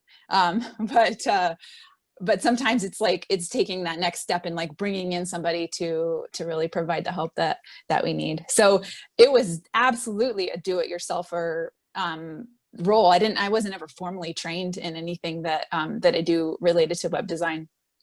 We just the first sites we designed were horrible in comparison to what we could do now. It's pretty funny. But now, we redesigned North Hawaii Hospice the second time, and we're continuing to work with clients on a recurring basis. So that then when they come in, it's we've seen the evolution of their project and their site. And it's so easy to just help them better, take them up to that next level because we've grown with them. Where I am now is it's light years ahead of where I was before. That was just a little of the web design story. So thank you. Thanks for letting me share a little bit. That's really cool and inspiring and right along the lines of everybody's kind of learning about new skills in autonomy and how it's attainable, right? If you want to switch career paths, or if you want to learn new skills, or just want to have a side hustle, Ludwig, this is kind of what you're dealing with right now, right? Oh man, my life, like I said in the previous podcast, my life is changing rapidly. A couple of then I want to start a tribe. Now I wanted to be a salesman for autonomy. I thought that being a salesman would be the last thing in my life that I would like to do. But now, how you guys laid it out, nobody else, what a proper sales looks like in action is just a very amazing topic to explore and to provide value to other people and listen to their needs. And yeah, so. Boom. All right, that was awesome. I really enjoyed that clip, hearing it live yesterday. we were having a celebration of life, and there were graduates and friends coming over, and I was playing it on the speakers outside. So I caught that part, and I made sure I wrote down what the time code was. So as we were preparing for the show, that was the last audible that I called. I was like, here's a curveball. Can you get this clip and cue it up? Also during the break, I just got a text from Ricky Varandas. He's got a really good excuse for not being here tonight. That's because he's playing soccer. I was like, good excuse. First time I've heard that this week. I'll take it. But the next clip we're going to go to is his flagship show. So Ricky Varandas is the host of the Ripple Effect podcast. You can find it on YouTube and a whole bunch of other platforms. But every other Monday since late August, he's been hosting a show called The Union of the Unwanted. Now, The Union of the Unwanted, I was invited on the first episode. I had other obligations, but I did get to listen to it the next day. So what it turns out to be is a panel show where there's multiple people on screen. It's a Zoom call with a gallery view, very much like what maybe you guys are looking at on your end right now if you're on the Zoom call with me. And people get to discuss current events. Sometimes they have a special guest. I finally made an episode last week, and I think it was the biggest episode they've had. There was 28 people in the call. You couldn't even fit them all on one screen. It was a rip-roaring conversation. It went on for about 3 hours. I waited 2 hours before I even interjected and offered because I wanted to see what the dynamic was and see what other people who got there and whose time might be more fleeting and valuable had to say. And I knew I could hang out and make my offerings and contributions later. Do you guys have a clip picked out from this 3 hour extravaganza, or shall I think of? Yeah. Okay, cool. Got something lined up. Yeah. Thank you. I would like to jump in here again. I was glad I backed up because I learned so much from what I've heard. And I've learned a lot about how many different ideas there are, things to do. I'm preoccupied with this question, what are we going to do about it? And as I've been listening to these comments, I'm reminded of the difference in military terms, the difference between a strategic plan and a tactical plan. A strategy and a tactic are quite different. And in general, I guess you could summarize it by saying a tactic is an idea of how to win a battle, but the strategy is how to win the war. And they're two quite different. And I think that's one of the problems in our movement is that we get really totally occupied with tactics and we don't give much thought to the strategy. So we're thinking, how can we survive? How can we push back? How can we defend ourselves? But we don't think about how can we win? What do we need to do to actually win this battle? If we don't come up with that, then all the tactics in the world are not, they're just going to be delaying strategies. And that leads me to the next thought that I've been thinking about is that they say that the purely defensive is doomed to defeat. So everything I've heard so far is defensive. It's well, we can last a little bit longer if we do that. Maybe we can reach out and get better public awareness. But that's not. We haven't talked about what if we do get the public awareness. What do we do with it? How does the public awareness transform into capturing control of the power base of society? The people that are making the rules, the people that control the army and the military and the police and the courts. If we don't deal with that issue of how we win the battle, we're going to lose. And so that was the reason back in 2002, I created an organization called Freedom Force International, because I wanted to deal with that question of how do you win? And what does that mean? And well, that means you got to think in the long term. You can't be just thinking about what are we going to do for the next election. Lord, by the time we're thinking about who you're going to vote for, it's all over because your candidates have mostly been selected by people you don't even know. And the strategies are already planned for you. We have to think in terms of how do we recapture the system? And that's, it sounds impossible, but if we can't recapture the system, we lose. We're just have delaying tactics. Maybe we can last a few more years if we go out in the country and we get away from the 5G a little bit longer. And then we have to figure out, use barter instead of real money. And maybe we'll have our water supply that's independent. And we're thinking about all this defensive and retreating. So the reason I'm saying all of this is that I would like to inject back into all these conversations, these strategies for coming back to power, and recapturing the system. And if we really think seriously about that, I think everybody here that's touched on it has agreed to the fact that it starts at the root, at the grassroots, at the local level. You cannot start at the top. You cannot save the system and say, well, let's get a president in, or a new king, or a new emperor, because everything flows down from that. It's not, you have. Yeah, that clip, it comes from the night before the election. There were several opportunities for Ed to hold court and elucidate long form idea sets. So we don't want to try to replay the whole show. We just want to show you there's value in that episode. And if you want to listen to the long form content, then responsible freedom loving people might put it on their media viewing schedule for whenever you're doing something that avails that opportunity to internalize healthy, nutritious information on cognitive liberty. Does anyone here have the experience of having been present or has seen that particular episode of the Union of the Unwanted? And what did you think as a viewer? I saw it. How did you like it? Was it your first one? What did you find valuable? Yeah, it was. It exposed me to people that I did not know were doing this, and so that was pretty exciting. And these kinds of conversations, it's high time to have them. So. Well, first off, Darby, it's so nice to hear your voice. And I'm glad that you tune into the Union of the Unwanted. And until I was on that episode, I too was just a viewer of the show. But just like you got onto this show, I got onto that show, and I just wanted to show you guys, like, it's all a ramp. Like, you learn to do it in the course, you learn to do it in the exercises. Now you kind of do it in the podcast, and then it's not too hard for you to call somebody up or email them, make them an offer to do an interview. And you can likewise access information from people who can be great teachers if you only ask them and give them an opportunity and a platform and ask them some questions and sit back and listen. That's when the magic happens. And did anyone else catch that particular episode of Union of the Unwanted? Yeah, I caught that. Well, what did you think, Jason Ross? Because you got your own radio show. What's the caliber of people who hang out on Union of the Unwanted? Well, I think it's pretty strong, and I thought that was a pretty good clip that you played, because that's the part that I thought was really caught my attention when G. Edward Griffin was talking about the difference between strategy and tactics. Mm-hmm. I think it was might have been Jason Burmis that chimed in to.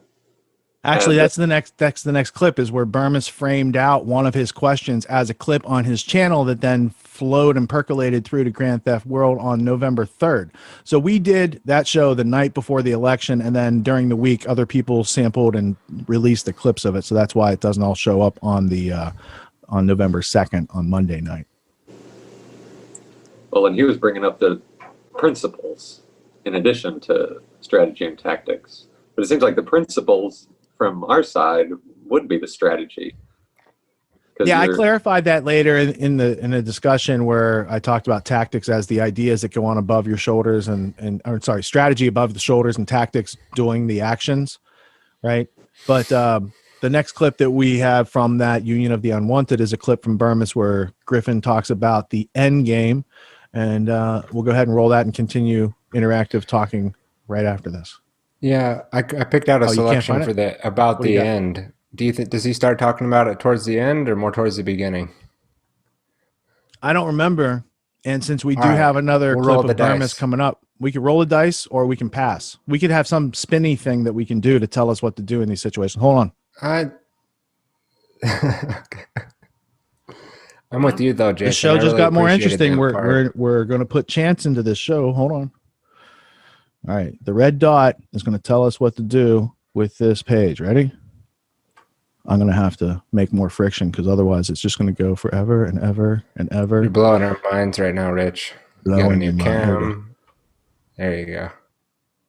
It's like Price is Right without the prizes so far. Sit on it tomorrow. No. Hold on. Wait. We're going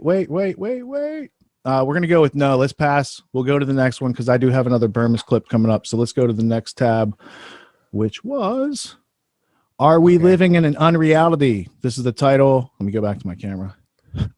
That's the title of an interview I did with Jason Burmis the day after the election, I think was the 4th. Maybe that's when it got published. We did the interview in the morning, so he published it, on the same day later that day.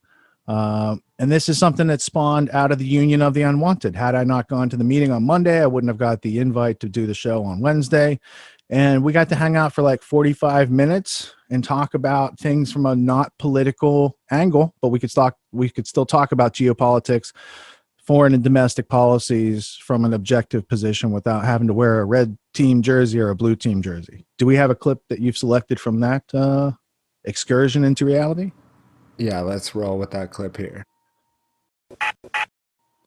Commerce Secretary, like I saw the long-term debt being paid off.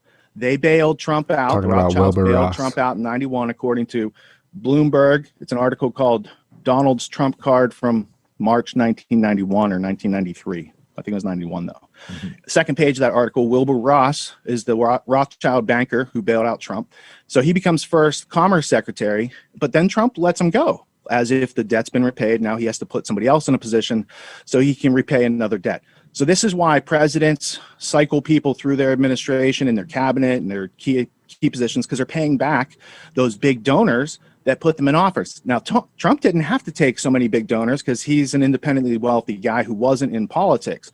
So it's always been confusing to me to see his cabinet, to see the guy from Exxon and these other guys playing in statecraft on the globalist side be surrounding the president who's supposed to be anti-globalism. So I never fully bought into Trump being anti-globalist. I don't think he has a big clue as far as the long-term historical arcs of what's going on right now, and that he's an unwitting pawn in a game he doesn't understand, and he's being used as somebody who used to run a sideshow at night on TV where he fires people. Now that's what he does for a living. He just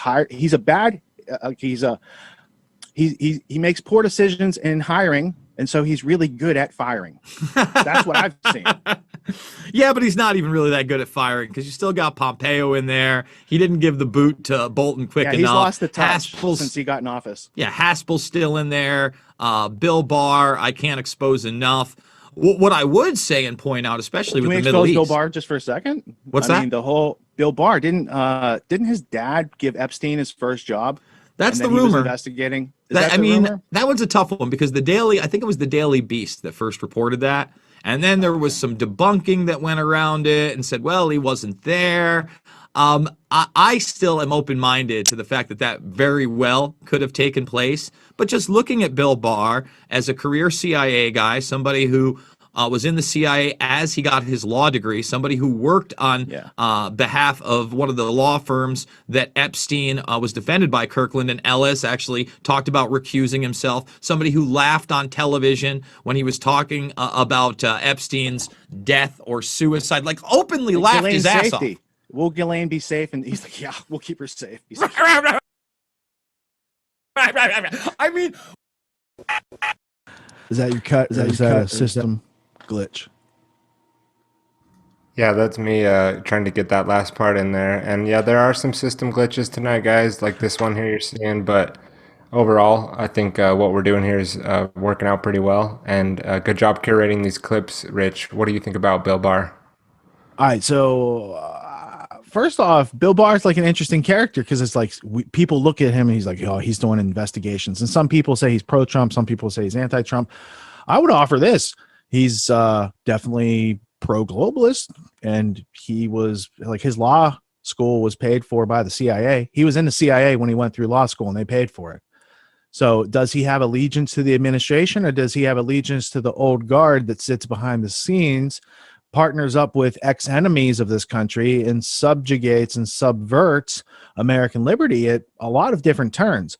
So Bill Barr was investigating the Jeffrey Epstein didn't kill himself episode, and then there was the article that I was asking about that I was referring to, and the notion was Bill Barr's dad worked at a Philadelphia private school, which once upon a time hired, and I thought it was Bill Barr's dad who hired, a young mathematics teacher named Jeffrey Epstein, who liked to be around young people for some reason.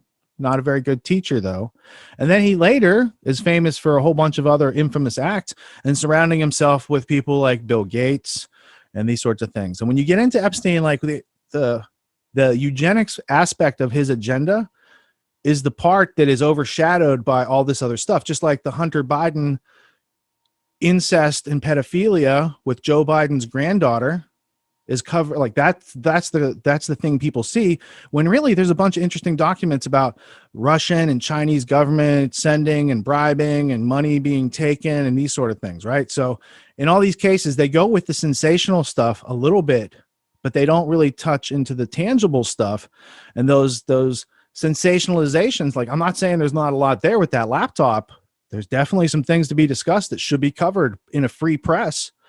But it's just like the WikiLeaks. There was a lot of substantial criminal evidence in the WikiLeaks for the DNC and the Hillary Clinton emails right before the 2016 election.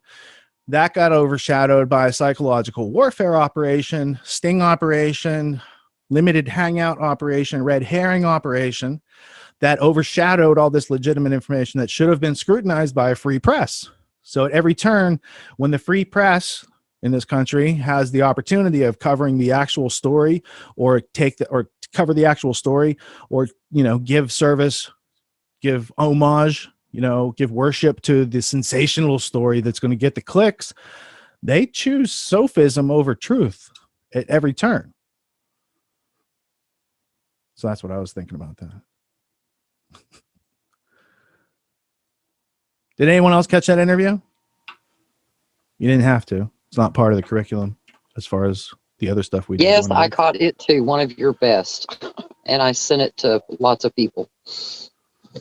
Do you think it translates? I got an email today saying, Richard, this isn't a good interview. This adolescent, doesn't, and I was like, okay. Well, your part is as always was excellent, and really, I was even telling Lisa, it's one of your finest interviews in my opinion ever, and like I say, as soon as y'all were done, I sent it out to lots of people. So. Oh, thank you, Darby. That's what we can do these days. We have the power to share things still. We're allowed to share things if we can find them. And part of the thing that we have trouble sharing these days is when people are getting censored from YouTube and Facebook and all these other places, it's hard to go find where is the LBRY account, or where is the BitChute account, or the DTube or the DLive account for this person who just got censored. And the goal of this site is, even if it's not on YouTube, if Dan Dix has a LBRY channel and these things set up, we want to bring in it's about the freedom-loving producers that we're featuring, and we'll bring in their content from wherever they're hosting it, and that saves you all the time of having to go to disparate places and bookmark a bunch of different things. We're going to set up a system that just brings it in from RSS feeds and purveys it out through grandtheftworld.com.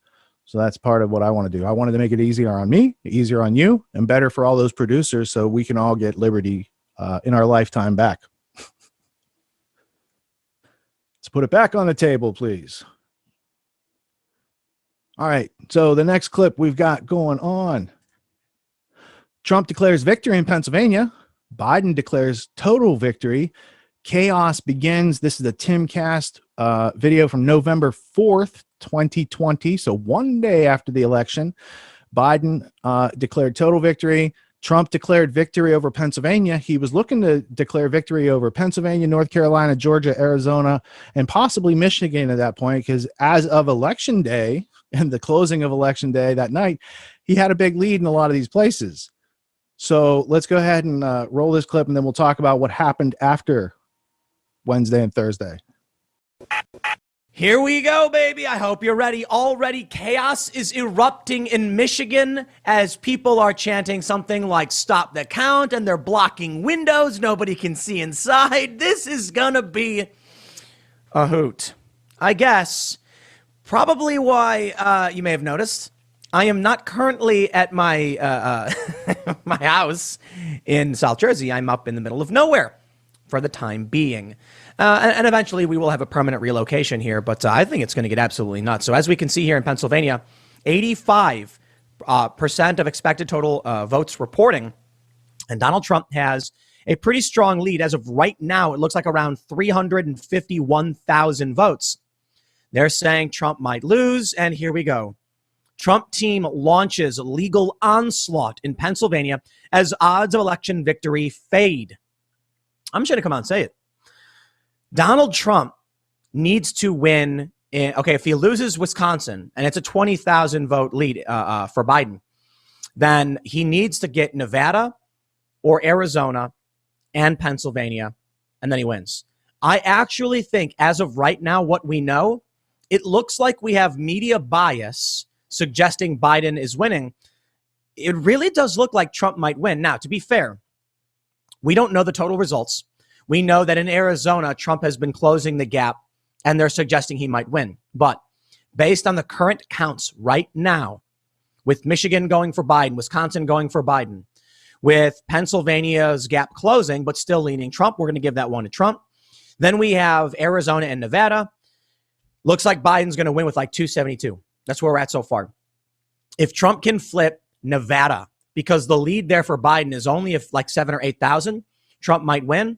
But in my personal opinion, it's not looking good for Donald Trump. I am not going to be crazy enough to try and call it for either, but both camps have already declared victory. Here we can see Republicans are launching a legal onslaught challenging Pennsylvania's election procedures. Wait until he wins through the courts. But I don't know. Biden may win this. Let's calm down and let's watch. And hopefully there's no violence. I got a couple more segments coming up in a few minutes. Stick around and I will see you all shortly. I was looking to see if I had my copy of Economic Hitman, Confessions of an Economic Hitman by John Perkins. Anyone have that on their shelf handy? I wanted to read from a part on elections and voting and how, like, you know, before we look at what's going on in this country, maybe we should just look at United States foreign policy in other countries. Like, if the United States wanted, or some, you know, supranational entity above the United States wanted to control an election, do they have procedures in place already that they call upon to exterminate? I mean, to exchange rulers in other countries?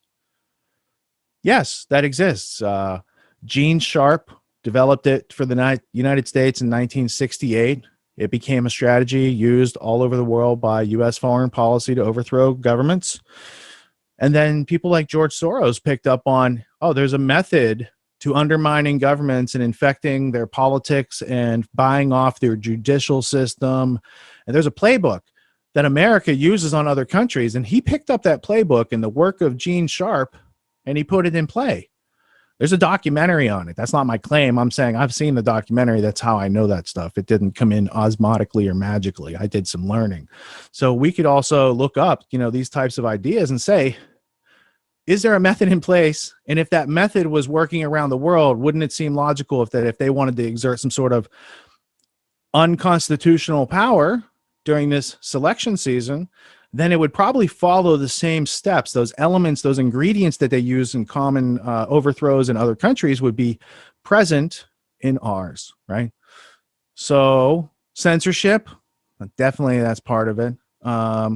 Cutting off people's ability to have their voice heard at a critical time. So you only hear the one side's argument and the other side is silenced. That's pretty totalitarian. That's not very freedom-like. And then as things continue to unfold out, people saying, because I heard newscasters say, it is absolutely not true what the president is saying, like just numerous times this week. I don't always agree with the president. Very rarely do I agree with the president. I didn't vote for him. He's not my guy. I'm not in that system. I don't play that game. I don't watch that sport.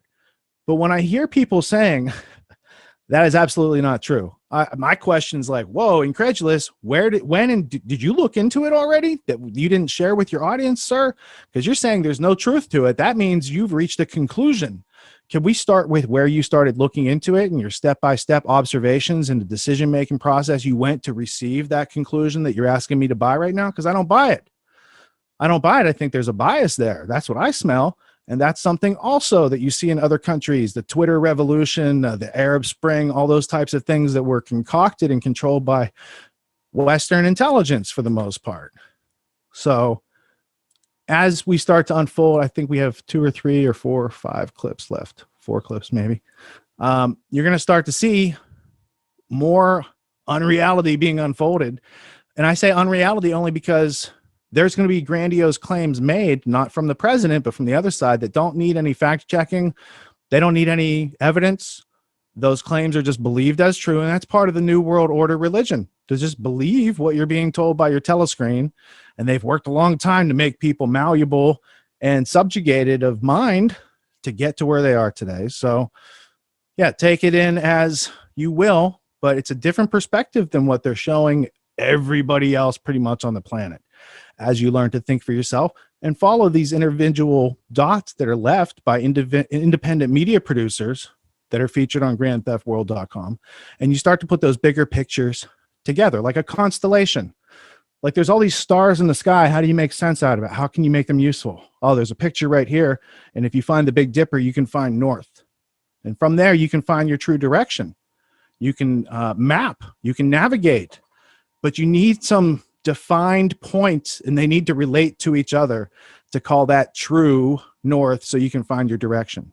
So it's about not just any of these dots. It's about continuously exposing yourself to different news sources, right, left, middle, corporate, independent, what have you, so that you can come to a conclusion that is your own from your own thinking process. And then you can really do a lot more from that once you start to practice that learning process and getting the feedback. But if you just keep taking the noise as the signal, you're going to continue to get deleterious results for freedom, because that's what it's led to thus far. Does anyone have a comment on the story, or did we even play this clip yet?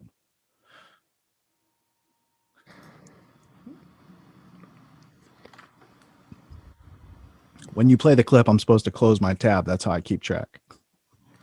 It's all good. At this point, the next clip that's up is Greg Carlwood on with the Higher Side Chats and Ripple Effect. So if anybody wants to comment on anything Rich has said thus far, or just your thoughts, if you're having like a buildup of things you want to get out, go ahead. Otherwise, we can transition into the next clip.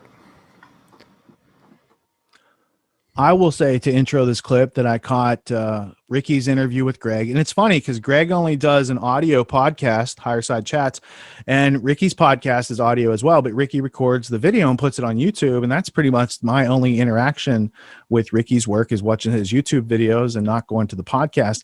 And Greg has had a lot of interesting guests over the years. He's been podcasting for a long time. He's a big thinker, and he kind of has a really good, sturdy, keep it real set of values that I relate to, and a lot of people in his audience relate to. He's easy to listen to. He does substantial work. And yeah, what clip did you pull out of that? Did you listen to it too? I am playing a little bit of catch up here. So as you don't have, even with you're not expected to. There was no homework for this episode. It looks like they're about to start talking about COVID. Oh, right on. Let's hear what they say. Who aren't already skeptical of these kind of things, but yeah, but when the pandemic documentary went viral, I had a lot of people who would never even think twice about these deeper questions about, is there an agenda being pushed? Is Bill Gates actually a eugenicist? Like, should we be concerned about mandating vaccines? Like all these topics that, people like you and I have been talking about for a long time, they're finally like, you know what, maybe there's something here. And that kind of gave me a little bit of hope that like, okay, a lot more people, like a lot of things that were just completely, pigeonholed into the conspiracy theory category was now reality, were things that people would actually entertain a little bit. And so it did seem like that aspect of it. But I do think a lot of this is like right now politically driven in regards to like the mask. Like if you go to Whole Foods or somewhere that's a little bit more liberal, it's going to be surrounded by more liberal people. You don't have to wear a N95 mask or anything that's like certified to help a little bit. You can just wear a rag over your face, and as long as it's over your nose, nobody will say anything. So what are they actually trying to do? Are they trying to prevent you from spreading something, or they just want you to just go with the herd? They're like, our team is doing this, so you need to do it too. And it's not about, actual safety or preventing a virus. It's all just like, I'm defending my team. My team is about masks. Your team isn't. So that's what we're going to do, And I think at one point, I think people were afraid, and some of the debates that you're seeing online and social media wasn't political. It was people who truly just like, they weren't sure and they were afraid. And I think so I wasn't mad at anybody, for that. It's like, if I disagree with somebody, I'd be like, I get it. Like, it is scary. This idea that your loved ones or you could be in danger. and maybe you don't want to risk being wrong. I mean, that's a big risk. It's the same thing with the vaccine conversation. I acknowledge the fact that people might listen to this and they might be like, okay, well, I'm on the fence, and what they're discussing might be the little bit of information I need or opinion that I need to kind of help make my opinion. And so but my kids aren't vaccinated. I mean, my kids have never been vaccinated. My son's 5, my daughter's 4. I know how pediatricians are. They will scare the shit out of you. And I'm not pro or anti-vaccine. I tell everybody the same fucking thing.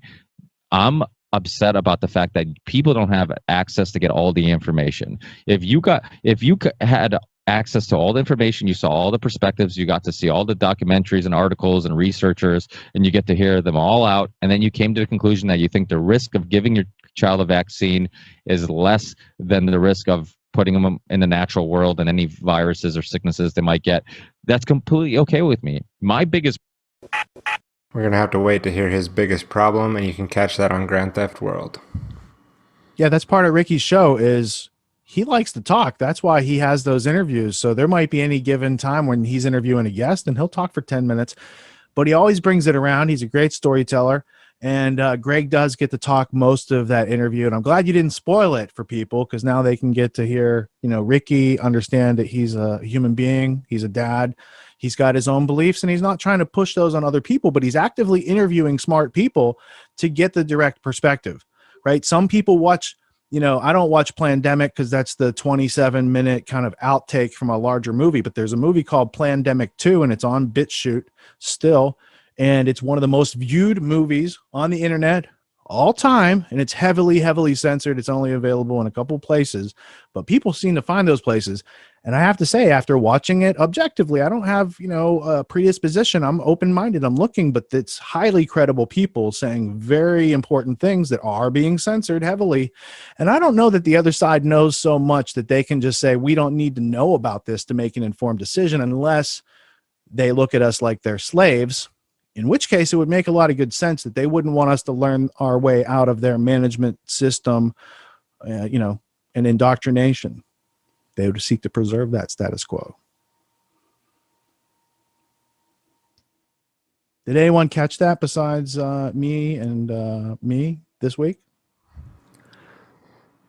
Ricky does those shows. He gets like 2,000 views per episode, but he has like an amazing network of people who go on the show. I think they post it to their channels and he doesn't get the views.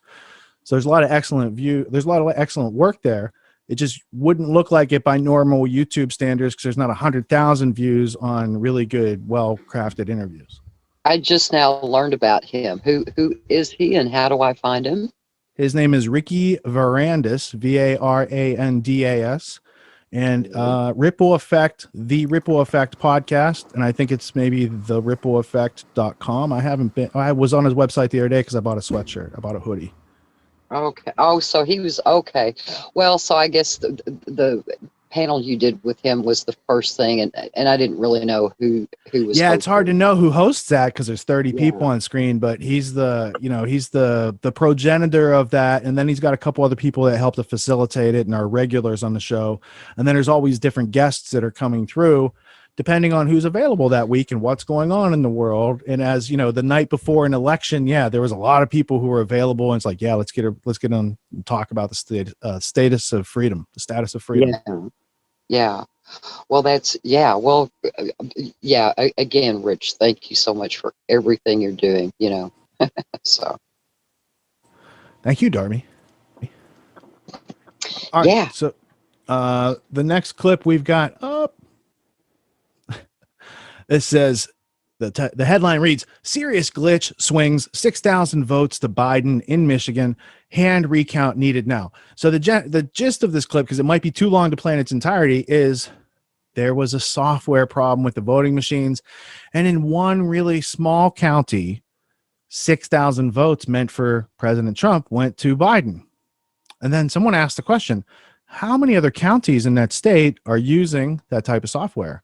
And are they all bigger than that place that had 6,000? And the answer was like 47 other precincts used that voting system, likely had similar errors, and they were all bigger than the place where they first identified it. I don't know what the status is of tracking these things, but we'll find out Monday when they all file court claims and Giuliani does more press conferences, that sort of stuff. And we'll get what are the active pursuits. This could have been something that could have been debunked by now. This is news from November 6th, 2020, posted at 10 p.m. by Timcast. This is nuts, man. This is crazy. This is absolutely crazy. This is it. They've got to go through everything now. We are going to see, we need to see a hard manual vote count of everything now. There's not going to be any trust in these elections. Every House race, we got to recount everything. We've got to recount everything by hand with watchers. Check this out. Pennsylvania Democrats ask Supreme Court to wait before taking up ballot deadline extension case. The lawsuit may become irrelevant. Nope, absolutely not.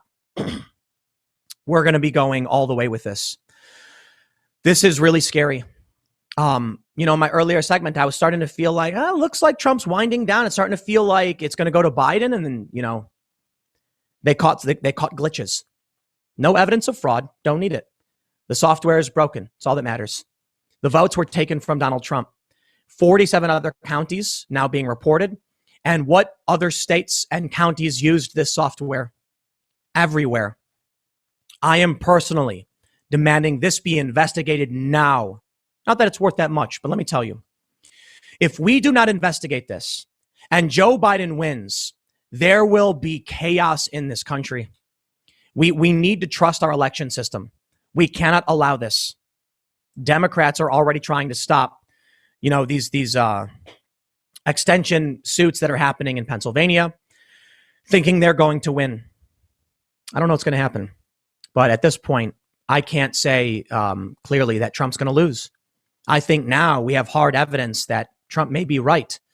Not that there's a conspiracy or anything, but if this software is busted, it's going to be bad. Now, it's possible maybe the software gave something to Biden or took something from Biden. Sure, I don't know. We better get on it. Well, we'll see if they get on it or not. But it happened, and it's going to be deep sixed at some point. All these type of irregularities will be censored at some point because they need a clear history going forward that doesn't contest any of the power in history. So I think Google's goal right now is like one answer for all questions, so that their answer is the answer. There is no other recognized answer. Donald Trump loses, and I don't know what's going to happen. That's cool. Was there more to it, Tyler? No, sorry about that. That's not a problem. Even shows down the road, I expect those type of glitches. Glitches are supposed to be something that we're all good with, right? Glitches. And that's the title of the article. Sorry about that. All right. So Alexandria Ocasio-Cortez calls for listing Trump supporters for the future. Basically, they're creating a list of people who supported the president of the United States during his administration. And they want to crack down on those people probably a little bit and give them maybe some re-education camps. And, I don't know, it's like a pre-Gulag type of press release that they're kind of demonstrating here. This is also from November 6th, published by Timcast. Tim Pool has Timcast IRL. He's got his various channels. This one that's pulling on Grand Theft World is just his daily news video site. So he does have a whole bunch more content aside from what we're glimpsing into tonight. But it's just like, here's a news article. This is something that should be considered, that they're looking to make lists of people because of their political decisions. I think this violates a whole bunch of our freedoms and amendments. And yet this is coming from somebody who is an elected official in the government. In the event that Donald Trump loses, and I don't know what's going to happen considering we just got that breaking news about the glitches in Michigan, which swung 6,000 votes from Trump to Biden. In the event he loses, you can expect truth and reconciliation. That's what they're calling it. They want lists of all of the people who supported Donald Trump and allowed it. And Ocasio-Cortez, of course, has gone completely nuts. She tweeted, "Is anyone archiving these Trump sycophants for when they try to downplay or deny their complicity in the future? I foresee decent probability of many deleted tweets, writings, photos in the future. I'm sorry, archiving Trump sycophants? Downplay their complicity? What are you saying, AOC? Why? Michael Simon, well, he says, yes, we are. He is the CEO of, really, a Y Combinator company, co-founder of Arena Summit. Former Barack Obama said, the Trump Accountability Project. Every administration staffer, campaign staffer, bundler, lawyer who represented them, everyone. James Lindsay, of course, says, F your accountability, you petite tyrants. These people are not talking about truth and reconciliation. They're talking about blacklists. We must end Trumpism, those who supported him or in any way enabled him. And it's what we've already seen. They're now calling for more. I give you the Trump Accountability Project. Now, before I read this, I want to show you. I want to tell you, many people may be familiar with the DonaldTrump.watch. This was a website that put a pin on the map for everyone who donated to Donald Trump so that you could easily geolocate, you could easily see who around you was a supporter of the president. Why would they need that list? I don't know. Could it be to discriminate against people because of their political dispositions or the political philosophy under which they live their lives? Well, there is a precedent, a strong precedent before COVID and before the election. It was the trial and framing and incarceration of Ross Ulbricht, who created the Silk Road, and the precedents set in his trial set the precedent to take away the freedom of just about any individual in this country through a variety of means, whether it be parallel construction, e.g., the use of surveillance information to know something about you that they shouldn't otherwise be able to know, but they do, but they can't let you know that. So then they fit that information onto another convenient crime, which they are allowed to know about, and they can leverage this illicit information in setting you up in ways that you can't imagine. If you want to know more, you can check out Railroaded, the Silk Road story about Ross Ulbricht on Free Ross is the YouTube channel that his mother, Lynn, runs.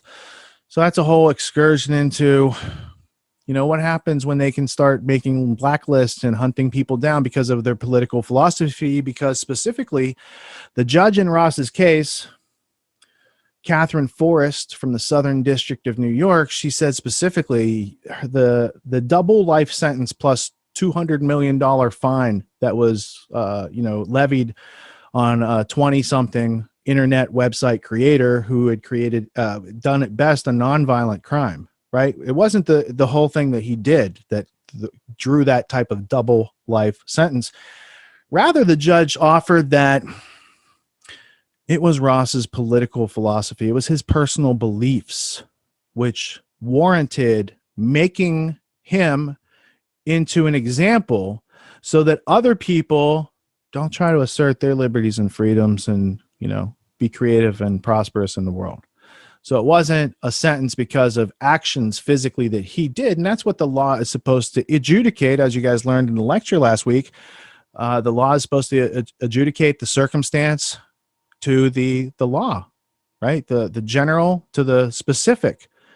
They're supposed to match up. So if you're being sentenced for a crime, then that's some action you did in reality, but not really in this case. It can be for political philosophy. So we do have political prisoners in America, not different from what South Africa had as political prisoners with Steve Biko during the time of apartheid. So I grew up thinking political prisoners, that's something that happened in Ireland or happened in South Africa, but it goes something like that here too. You got another guy who's being held in jail who's a journalist named Julian Assange. Do you think he's a political prisoner because of his philosophy, or do you really think it's because some bogus sex crime charge in Sweden from 10 years ago is that sticky that they hunt somebody down around the world and incarcerate them like that? So there's a lot of these instances that go on in our reality that, I don't know, if we had a free press, maybe somebody would be covering these types of things. But all too often, anyone who's covering these types of things are getting censored. So those who try to cover such events, they're getting blacklisted. And those who go along with turning their head and coughing and looking the other way, they get promoted from the highest parts of the establishment culture. And those people who have made a living in that establishment culture, they know if they start telling, there's more to the story, they're going to lose their golden handcuffs, and they don't know what to do without them. So they wouldn't know what to do with freedom if you help them take those golden handcuffs off. So you have to not make them responsible for the information and the informing of yourself. You have to learn how to do it for yourself.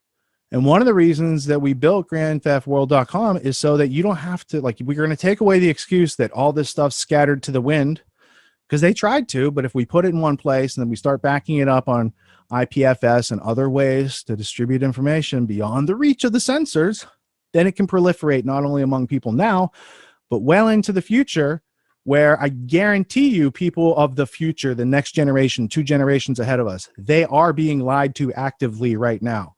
So any morsels of truth that you can acquire during your lifetime and preserve and send into the future, they could probably use it, because no matter what we do right now, the juggernaut that we're up against has a lot of momentum, and we're entering the game poorly funded, late in the game. They've been doing this game for 118 years now, since Cecil Rhodes died in 1902.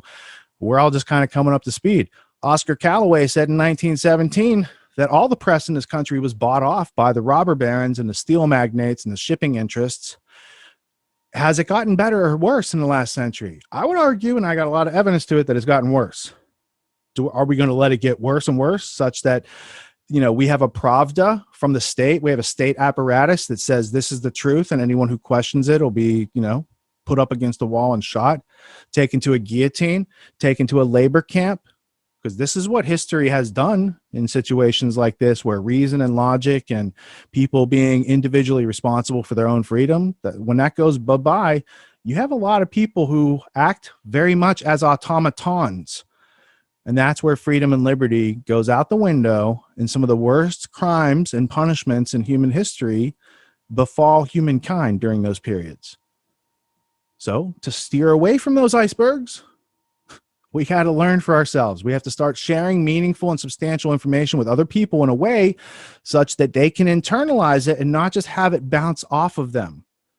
That means we're in it for the long term. This is not a sprint. It's a super marathon. So if you don't get it right the first time, try again, but differ your technique, differ your strategy until you start seeing positive results, and then refine and go forward from there. So if every time you bring up a subject to somebody, it bounces off them and it repels them, maybe try doing the opposite.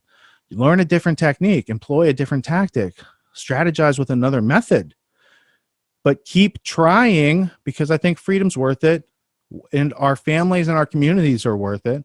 And if it's going to survive and thrive into the future, we need to step up to our self-responsibility. And, we might have attained it thus far, but we want to maintain it and retain it for the long haul. And that's going to take a little learning and self-instruction. As far as the next story that I want to get to, brainstorming solutions live on air. I heard about this, and then I was like, when I was going through Grand Theft World, I was like, oh, somebody already posted it here. And what we're going to see is a session between my friends, Ernie Hancock and James Corbett. And I'm assuming this is some sort of meeting they had. I have other friends who have watched this, and they said, did you hear this? Did you get what they were saying? And I didn't yet, so I'm going to screen it, kind of part of what's going on right now live with you guys, because I didn't spoil it. I didn't look. I just saw it was there so we could post it and play part of it. But the long-term solution might be something like, we who love freedom might need a place on the internet where it is safe to communicate and where it is safe to buy and sell, because in the new system with the great reset that they are creating, they are greatly going to limit people's freedom and their ability to buy and sell and conduct business and to be able to be an entrepreneur. So if that's a shitty plan, if you think so too, maybe we should plan for something else and accommodate. Let's see, what kind of sample do you have from this, Tyler? Presumably, yes. So what ducks are in the row now that weren't in the row last year? I mean, it's not exactly clear to me. But then again, that's part of the game too. They want us guessing about that particular intention and why now and all of that, rather than focusing on what's actually happening. At any rate, I think my only point was that this could be the trigger pull. And if it is, there are many ways that they could facilitate this a lot more quickly. I think regardless, the central bank digital currency paradigm, the new monetary order, and all the geopolitical upheaval that comes with that is coming regardless. Doesn't matter whether it's blue or red in office. Doesn't matter whether it takes 10 years to get there or 1 month. At any rate, all of that is coming. Well, I can see the preparation for this. I don't think it's going to get better. People are starting to wake up a little bit. People are starting to go, what? I know what it was. Okay, this is what, before I forget.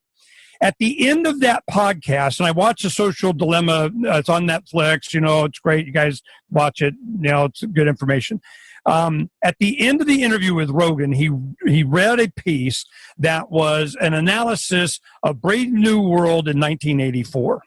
And he was born in 1984, thought it was going to be, authoritarian, make you do it, scare you, torture you, rats, all this kind of stuff.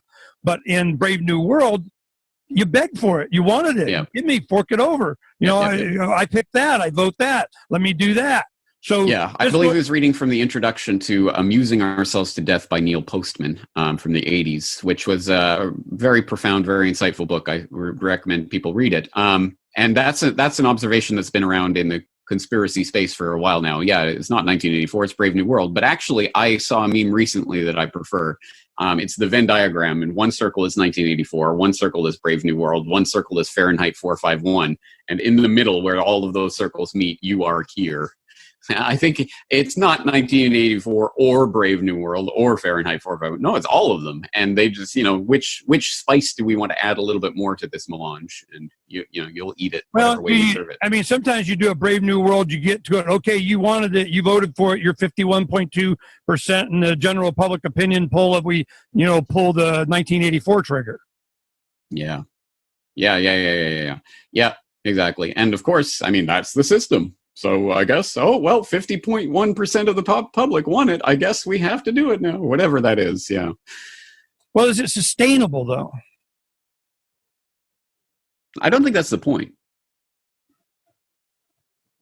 I mean, I don't think they're going for sustainability of the system as it exists. In fact, quite explicitly, they're trying to collapse the system as it exists so they can bring in. That's not what I mean. I mean, because they're just they don't give a crap whether things prosper or not. They got their slave robot, android, whatever the heck on their island of space station, if it doesn't matter. This is just a means to get that. I get that. But I'm going, is it sustainable, for them? I mean, can they keep breathing in and out? I mean, there's pitchforks and torches at the gate. Do we have enough information? That's why I know that they're just deplatforming and censoring everybody. Just the fact that you can be able to provide context and facts and, documentary of the James Corbett variety. And, they're like, damn it, man, the slaves are learning. The slaves are learning. That was a good clip. I'm going to listen to the whole thing now. Thank you, Tyler. Now I know where to prioritize it. And I had only talked to a couple people who had been through that entire interview, and it was very encouraging insofar as, first, it was cool to hear that I was going to be able to listen to James and Ernie brainstorming live, and I don't think that was during one of Ernie's shows. It seems to be a separate call where you're not going to get interrupted with commercials every couple minutes. So I found that piece to be insightful. I'm going to put it on my media viewing schedule for this upcoming week. And let's get down to, it looks like the last clip we've got is one from Jason Burmis. It is Al Gore speaks in 2000 about the election. And for those of you playing at home that might not remember, 20 years ago, Al Gore was elected president of the United States for a couple days. And then the Supreme Court said, George W. Bush, you are the winner of Florida, a place that had a bunch of voting improprieties, just like we heard about in the clip earlier. And I think the only reason people aren't talking about Florida voting improprieties is because Trump won that state, and he was probably going to win that state anyway. In this case, hearing what Al Gore said 20 years ago and then comparing that to what Al Gore is saying out in public now, it's very interesting. But there's also a clip in here about Jimmy Carter speaking about this sort of thing. And there's a hat tip to Jimmy Carter's book that he wrote a couple years ago called Palestine, Peace or Apartheid, because he says that there's apartheid going on there, which was a harsh critical view from a former United States president on that geopolitical situation. But that's not the point of this this clip. Do you have a sample from this, or are we going to hear the whole thing, Tyler? It's a sample. It's like a 30-minute video. So Control Room has the prerogative in this show, so I'm not, I'm part of the team. I'm not the director necessarily. I'm like the maestro, but he can play the instrument he wants over there on his end. yeah, and I don't know if I don't like that or if I really enjoy that. And you're really good at hitting that pinch hitter, that audible, So this is a good time. I've had fun, but tonight has been like, at first I was doing really well, and then like things slowly started to slip out of control. At one time, OBS crashed completely. None of you knew that, right?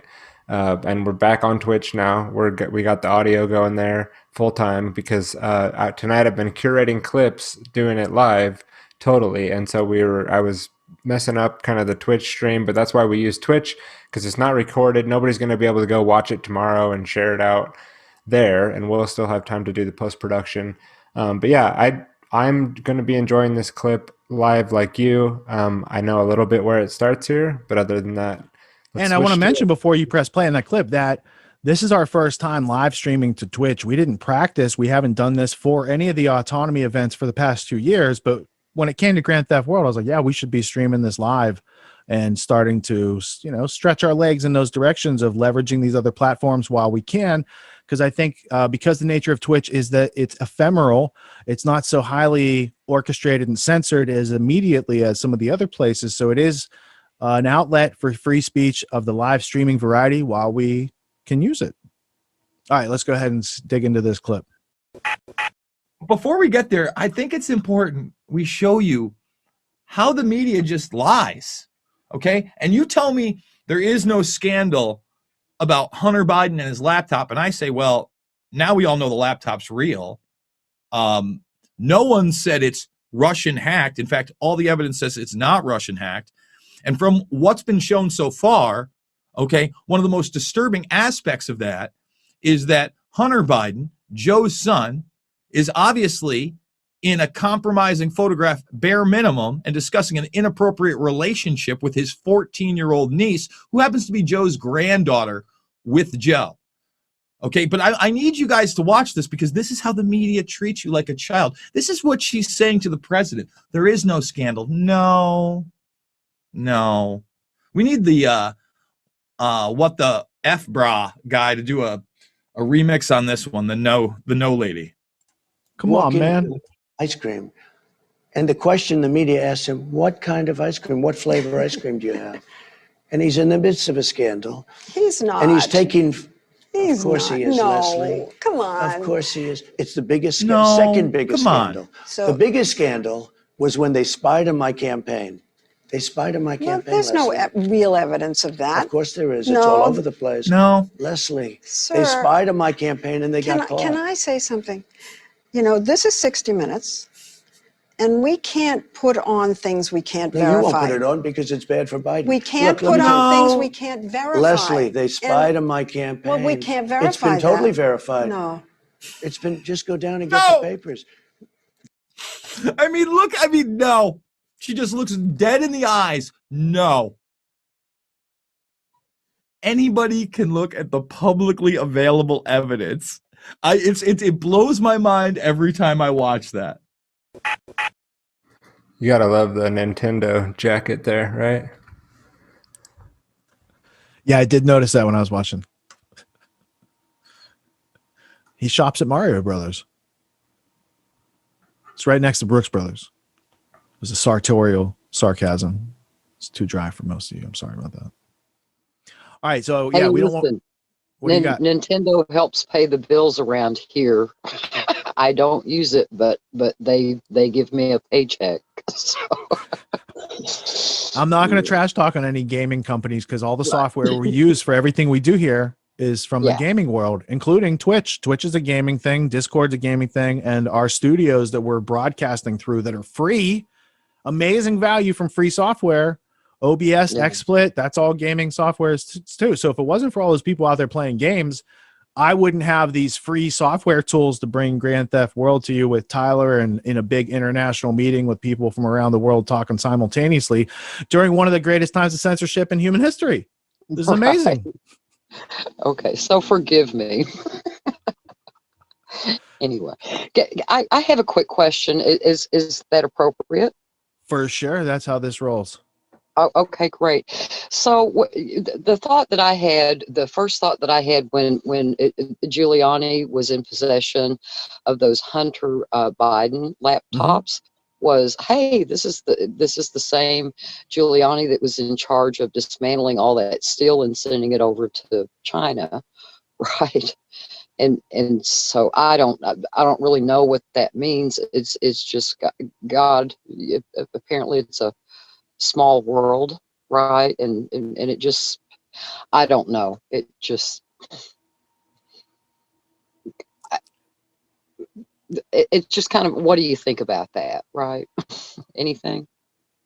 I think he's a sophist, and he probably does whatever the people handing him money tells him to do, because he has a very expensive lifestyle, and he doesn't seem to like go do things on his own. He seems to fall into some small circles, right? So Giuliani is one of many who came through Robert Morgenthal's district attorney office in New York City. His claim to fame is moving up through there with Elliot Spitzer and a whole bunch of other people that are kind of still out there and involved in things, right? So it's like a power center in New York, and he has continued to rise in that chain and exploit things and gain more power over the years. So the fact that he's the president's lawyer in this situation and someone gives him the laptop. I'm not accusing Rudy of going into the FBI and getting the laptop that they've had since December 2019 and sat on. But it seems like somebody liberated that evidence from there, and it was already documented that it's all real. And no one in the Biden team ever came out and said those emails are inauthentic, because they can be challenged. They've already, before Giuliani's team did that, they had a bunch of people go out and interview people from those emails. So they had tertiary evidence and first person affidavits sworn, so that when the other side would deny it, they could flop that down. So the other side didn't deny it. So then they didn't get to put those cards down. And so it's interesting watching the two sides play poker, because I see what's going on in those aspects. And it's also interesting for the media to be like, we can't see what's on the table. They got like these horizontal blinders on instead of vertical blinders that block out the sides. Like they can't see, they can only see through the slit in their prison door, and they can't see those Hunter Biden emails, photographs, text messages, all that stuff. And I thought it was his daughter, Biden's daughter, who left her diary in some Airbnb, and that surfaced during all that time too. So their family, internal workings and all that sort of stuff, that's a different subject. But his working with foreign governments and using his son as a proxy, that's not unheard of. That's pretty common, as by the way, and using his brothers, right? But it should be scrutinized, because the president of the United States was impeached for his meeting with Ukraine, checking into the Biden thing. So he got impeached for that. But this other part where they actually did the crime, these guys get off scot-free. I don't know. Is that fair? Is that America? I don't know. It's just, I don't think people can decide till they understand there's two sides to these things, and probably a third side that has a whole lot more information than those two sides are ever allowed to know. But those two sides would both say that's conspiracy theory. So they'll never get to understand completely, and they'll always be going at each other, because they assume, instead of being curious, gathering knowledge, verifying it, and bouncing it off other people to see if it's accurate and see if there's anything that they didn't consider in their decision-making process. Yeah, well, conspiracy is like the ocean, and we're the people living in it. We it's just all around us so much we just don't even see it. Jeez. Okay, thank you. Thank you, Darby. And I want to thank you for inspiring other people who, have just been wallflowers tonight, but who can participate in future episodes, because that's kind of like, I know on the inaugural voyage, nobody wanted to get their, tongue tied on national, international broadcast type of situation. But now that you see what it takes to be on an episode and what makes a successful episode, we look at things that have gone on in the world. Next week, I will prepare a better palette of media flavors. We'll get some Luke Radowski in there. We'll get a lot of the other people. Maybe they're just not listed under current events, some of the other people putting out dailies. And then we'll also look at some of the people who have put out longer form interviews, documentaries, these sort of things during that week. So we can put these items on your radar. So when you're not learning how to empower yourself and get your autonomy skills on in your job or at your own business or being a freelancer, you might fill in your entertainment time with things that are higher quality, as far as referential ability to point out valid evidence in your environment that you might want to consider when formulating the important decisions upon which you base your life, right? So it's like a higher quality of informational fuel for the audience as opposed to the sand that is being purveyed by the mainstream media. Anyone have last comments, questions, concerns for this first episode of Grand Theft World Podcast? Yeah, you guys mentioned Nintendo. I got a little Nintendo story real quick.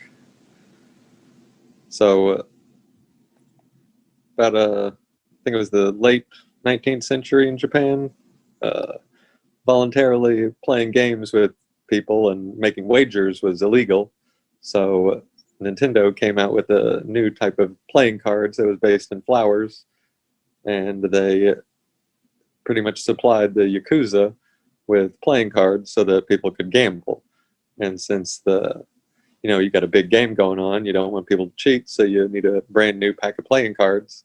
So it was pretty lucrative for Nintendo back in the day. And that's before electricity was even around. And then after all that, they got into the video gaming. That is fascinating. I had no idea Nintendo had a company history that went back that far. Can I get somebody to verify that assertion that Jason's made? Absolutely. The company is. Yeah, well, what I can tell you is it is over 100 years old, and yes, it was based on illegal activity, right? And it's an amazing. Actually, it's a Japanese company, right? And so it's probably, if you have to have a job, this is not that bad. They really treat they treat people nice. But anyway, yeah, that's absolutely true. And their stock in March, it was like, I don't know, around $30 or $35 or something, and it just shot up to like over 100, and it's still going, and the company's just exploding. So, but yeah, it's true. That would have been the pre-COVID or the COVID stock tip, was buy gaming companies like Nintendo because they're going to triple during this time. Geez. Yeah. Or buy Zoom, right? Zoom. I haven't followed the stocks because I don't play with the market. That's gambling in a casino that I have no control. I don't have much insight into the games or how they work other than the way that everyone else gets fleeced by it. So I don't participate. Yeah, it's just been part of my financial literacy tour to take a look at stocks in the stock market, and especially the companies that are benefiting wildly because of this, so such as Amazon and the other ones, Facebook, whatever. Anyway, Need to verify that Nintendo fact on Snopes.com. I think Lawrence has Snopes.com pulled up. What do we got, LD? This is Wired. This is a Wired article from 2010. Yeah. What's the title? I can't read the headline. Oh, September 23rd, 1889. Success is in the cards for Nintendo. 1889. Fusahiro Yamauchi founds Nintendo Koppai in Kyoto, Japan to manufacture Hanafuda, Japanese playing cards. Western-style playing cards originally came to Japan in the 16th century with Portuguese traders, but over the ensuing 3 centuries, a variety of different card games were created in Japan. The most popular in the late 1800s were Hanafuda cards. Guess that goes on, but... All right, well played. That fact seems to check out, Darby. So next time we have a Grand Theft World podcast, you are entitled to bring a news article that you would like us to discuss or get our feedback on. That's your bonus. I just made it up 10 seconds ago. How's it work? Excellent. Love it. Thanks. like I said, I actually work for them, so you know I've gotten a little bit of the history, you know, from just being an employee. So Cool. I didn't know any of that. So thank you for helping me learn something I did not already know. And I'm hey, sure it'll well, come thanks in for useful. mentioning the shirt, right? We all Yeah, learn. if Burmis hadn't worn the red jacket, we wouldn't know that right now. So now That's his style and fashion choices are influencing people's education around the world. That's wild. That's exactly right. We're using everything to our advantage. Anyone else with closeout thoughts, questions, observations? It could be on anything we covered during this episode.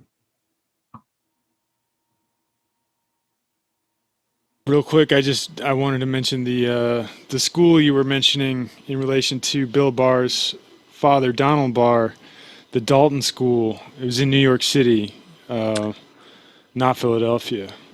Thank you for that correction. Okay, it's the Dalton School, private school for privileged children in New York City. And Donald Barr was Bill Barr's dad. Have we verified that Bill Barr, the attorney general, right? That's his position. His dad is that same guy that worked at Dalton, or is that two people that had the same name and some non-journalist published it without checking it? Is that possible that we are confused and his dad didn't work at the Dalton school? Because we know Epstein did teach at the Dalton school. So it would be one step closer. Well, good question. I was looking at a Vice a Vice article about a book that Donald Barr had written. Yeah, I mean, just quick look at the Wikipedia. By the way, Donald Barr. I heard people groaning. No, don't groan. We're going to look into the bottom links of the wiki page. We'll actually find evidence and articles that we can refer to in reality, but it's not going to be in the next couple seconds. So go ahead and tell me about the wiki page. Yeah, so, well, right at the top, OSS agent. Oh, sorry. Thank you for playing. That's okay. So the Office of Strategic Services, he was a spy. Donald Barr, the CIA agent, his dad was a spy too. Okay. All right. That'll probably check out when we go to the footnotes with our incredulity. And he wrote this book, Space Relations. Which, yeah, sorry, sidebar. It's been rebranded as social distancing. No, I'm just kidding. Space relations, social distancing. This is the Space Relations article here play on music Vice. when he's sharing an article. He could play some music while he's sharing it, you know, so it just stays. Some bed music. Yeah, no, this is silly. This is just a Vice article. Epstein truthers are obsessed with a sci-fi book about child sex slavery written by Bill Barr's dad. What? They don't deny that the book's not a real thing or that it doesn't talk about that. They just say, what? What are they? What's their angle on it? Well, let's see. They're talking about the price going up because of why is the price surge? The answer, regrettably, is Jeffrey Epstein, the alleged sex trafficker and convicted sex offender who died by suicide last Saturday at the Metropolitan Correctional Center in Lower Manhattan. Epstein's most notorious social connections included Trump, Clinton, mingled with prominent. Yeah, I mean. So within a week of Jeffrey Epstein's demise, people had already made enough of the connection to Bill Barr's dad, Donald Barr, that people had bought up copies of Donald Barr's book, which might have influenced young Jeffrey Epstein once upon a time.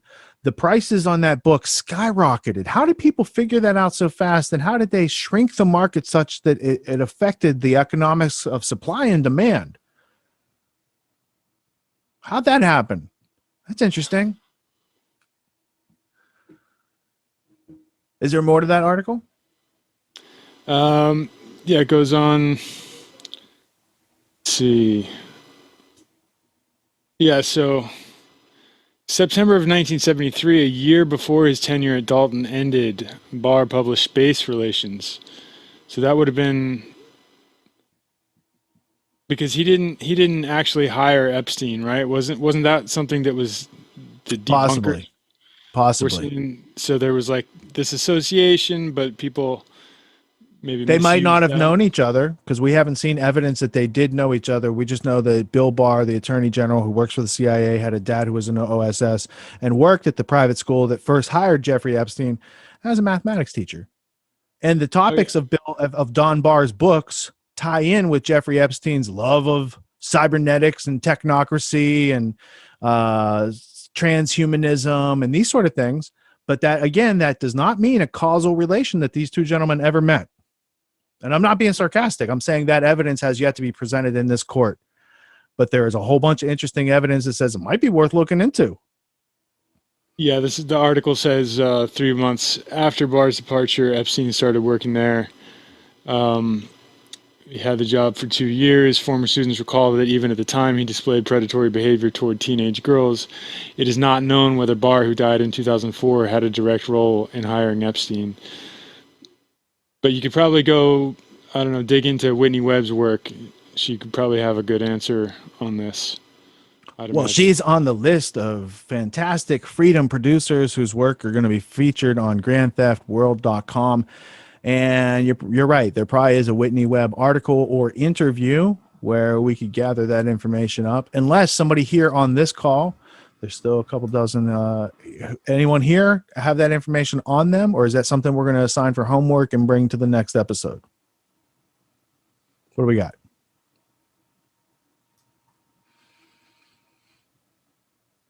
If nobody has it on them, no problem. Then let's find it and we'll bring it to the next episode. And it can be one of the first things that we pick up on in episode 2. I still see Lawrence searching, so I just wanted to give him a second. In case there was something easily found. Let's make this a record. Let's make this a record, right? Let's make this a record podcast. Wasn't this supposed to be on the Alex Jones Joe Rogan podcast? We could at least mention it here, right? At the end of this episode, that we were going to cover all the snafus and whiskey moments that Alex had. Yeah, Tim Flynn won that contest. We did that in the autonomy class chat where I said I would like somebody to watch this interview with Alex Jones and Joe Rogan and to list every substantial claim that Alex makes. And then let's go through and fact check that and see what's actually there. And maybe there's some stuff that's there that they didn't find during the interview. And maybe there's some stuff that, you know, can be skipped over because it's superfluous. I saw a couple of the things in the list that it's like, that's not a big deal. But there are several major claims there that I don't think they did justice to as far as helping other people understand some veracity around those topics and digging into that. So we could actually do that. Do we want to make that part of episode 2? There's going to be a lot of news to cover in the next week. Maybe we need to do that as a side I think the meeting. time has passed. The time has passed. You know, time has passed. There you go. Well, actually, we can let's ask the Oracle. clips. Let's ask. Hold on. Let's play this one last game. Let's good ask the point. Oracle Yeah. because let's bring Let's Chance do into that. it. I like that. It helps us just not be able. It's just stupid enough to work in this situation. All right, now I'll slow it down a little bit. Right, you need like that thing in The Price is Right where it ticks on it, you know, to slow it down a little bit. Survey says, and this red dot is where the indicator for the answer will be. Next time I'll line it at the 12 o'clock instead of 9 o'clock for you. Turn your head sideways and it works. And we're coming up on it. It's coming up on it. Is it reorganize, pass the buck today, sit on it tomorrow? It looks like sit on it tomorrow. So it's not going to happen right now, whatever's going on. Cool. There's plenty of that to come. This was a great inaugural episode. It was a good maiden voyage. We like smashed the wine bottle on the front of the ship, right? And not bad for not having a plan. Yeah, I mean, half an hour before I'm getting the clips ready. And some of the tech issues we had tonight were in relation to me just trying to do that. So me and Lawrence are both here. It looks like we're able to split that work up so we can have one person running the clips, have another person getting the clips ready like they would in a professional studio, and have it ready to go next time. But the cleaned up version of this will be solid and people can get a lot of value out of this. And I think next week they'll be able to get even more value as we improve as we go. So thanks, Richard, for having us on and doing this. Well, thank you, Tyler, for helping us get it done. Because, you know, this has been, I bought the website URL so many years ago that when I talked about this project, one of you guys was like, are you sure you still own that? Because it's available right now. And then I went and repurchased it. And then I was like, we definitely should just start getting this together. And we didn't really do any pre-meetings. We talked about it. We put up the website. We set those sort of things up. You've been instrumental in piping in all these liberty-minded freedom content producers onto the site. So I want to commend you for working out all those RSS issues. And yeah, it's just going to get better from here as we can loop in some of these freedom producers on these calls, and you guys can get to ask them questions. And it's also a place where they can showcase their work. It's a place where they can make their offers, even if they're demonetized on YouTube. I got your LBRY or your BitChute video on the page, and people who watch it can still click the link. And it's a way to keep freedom breathing right now, because I think it needs a little life support. And doing it in this kind of live, interactive, dynamic forum with so many people with a culture of excellence is nothing but fun. It was, it was a pleasure to prepare for it, to make up the format right after dinner tonight, and to continue it on forward, because I think it's a necessary service that's going to provide value to a lot of people who likely don't expect it. So that makes it cool.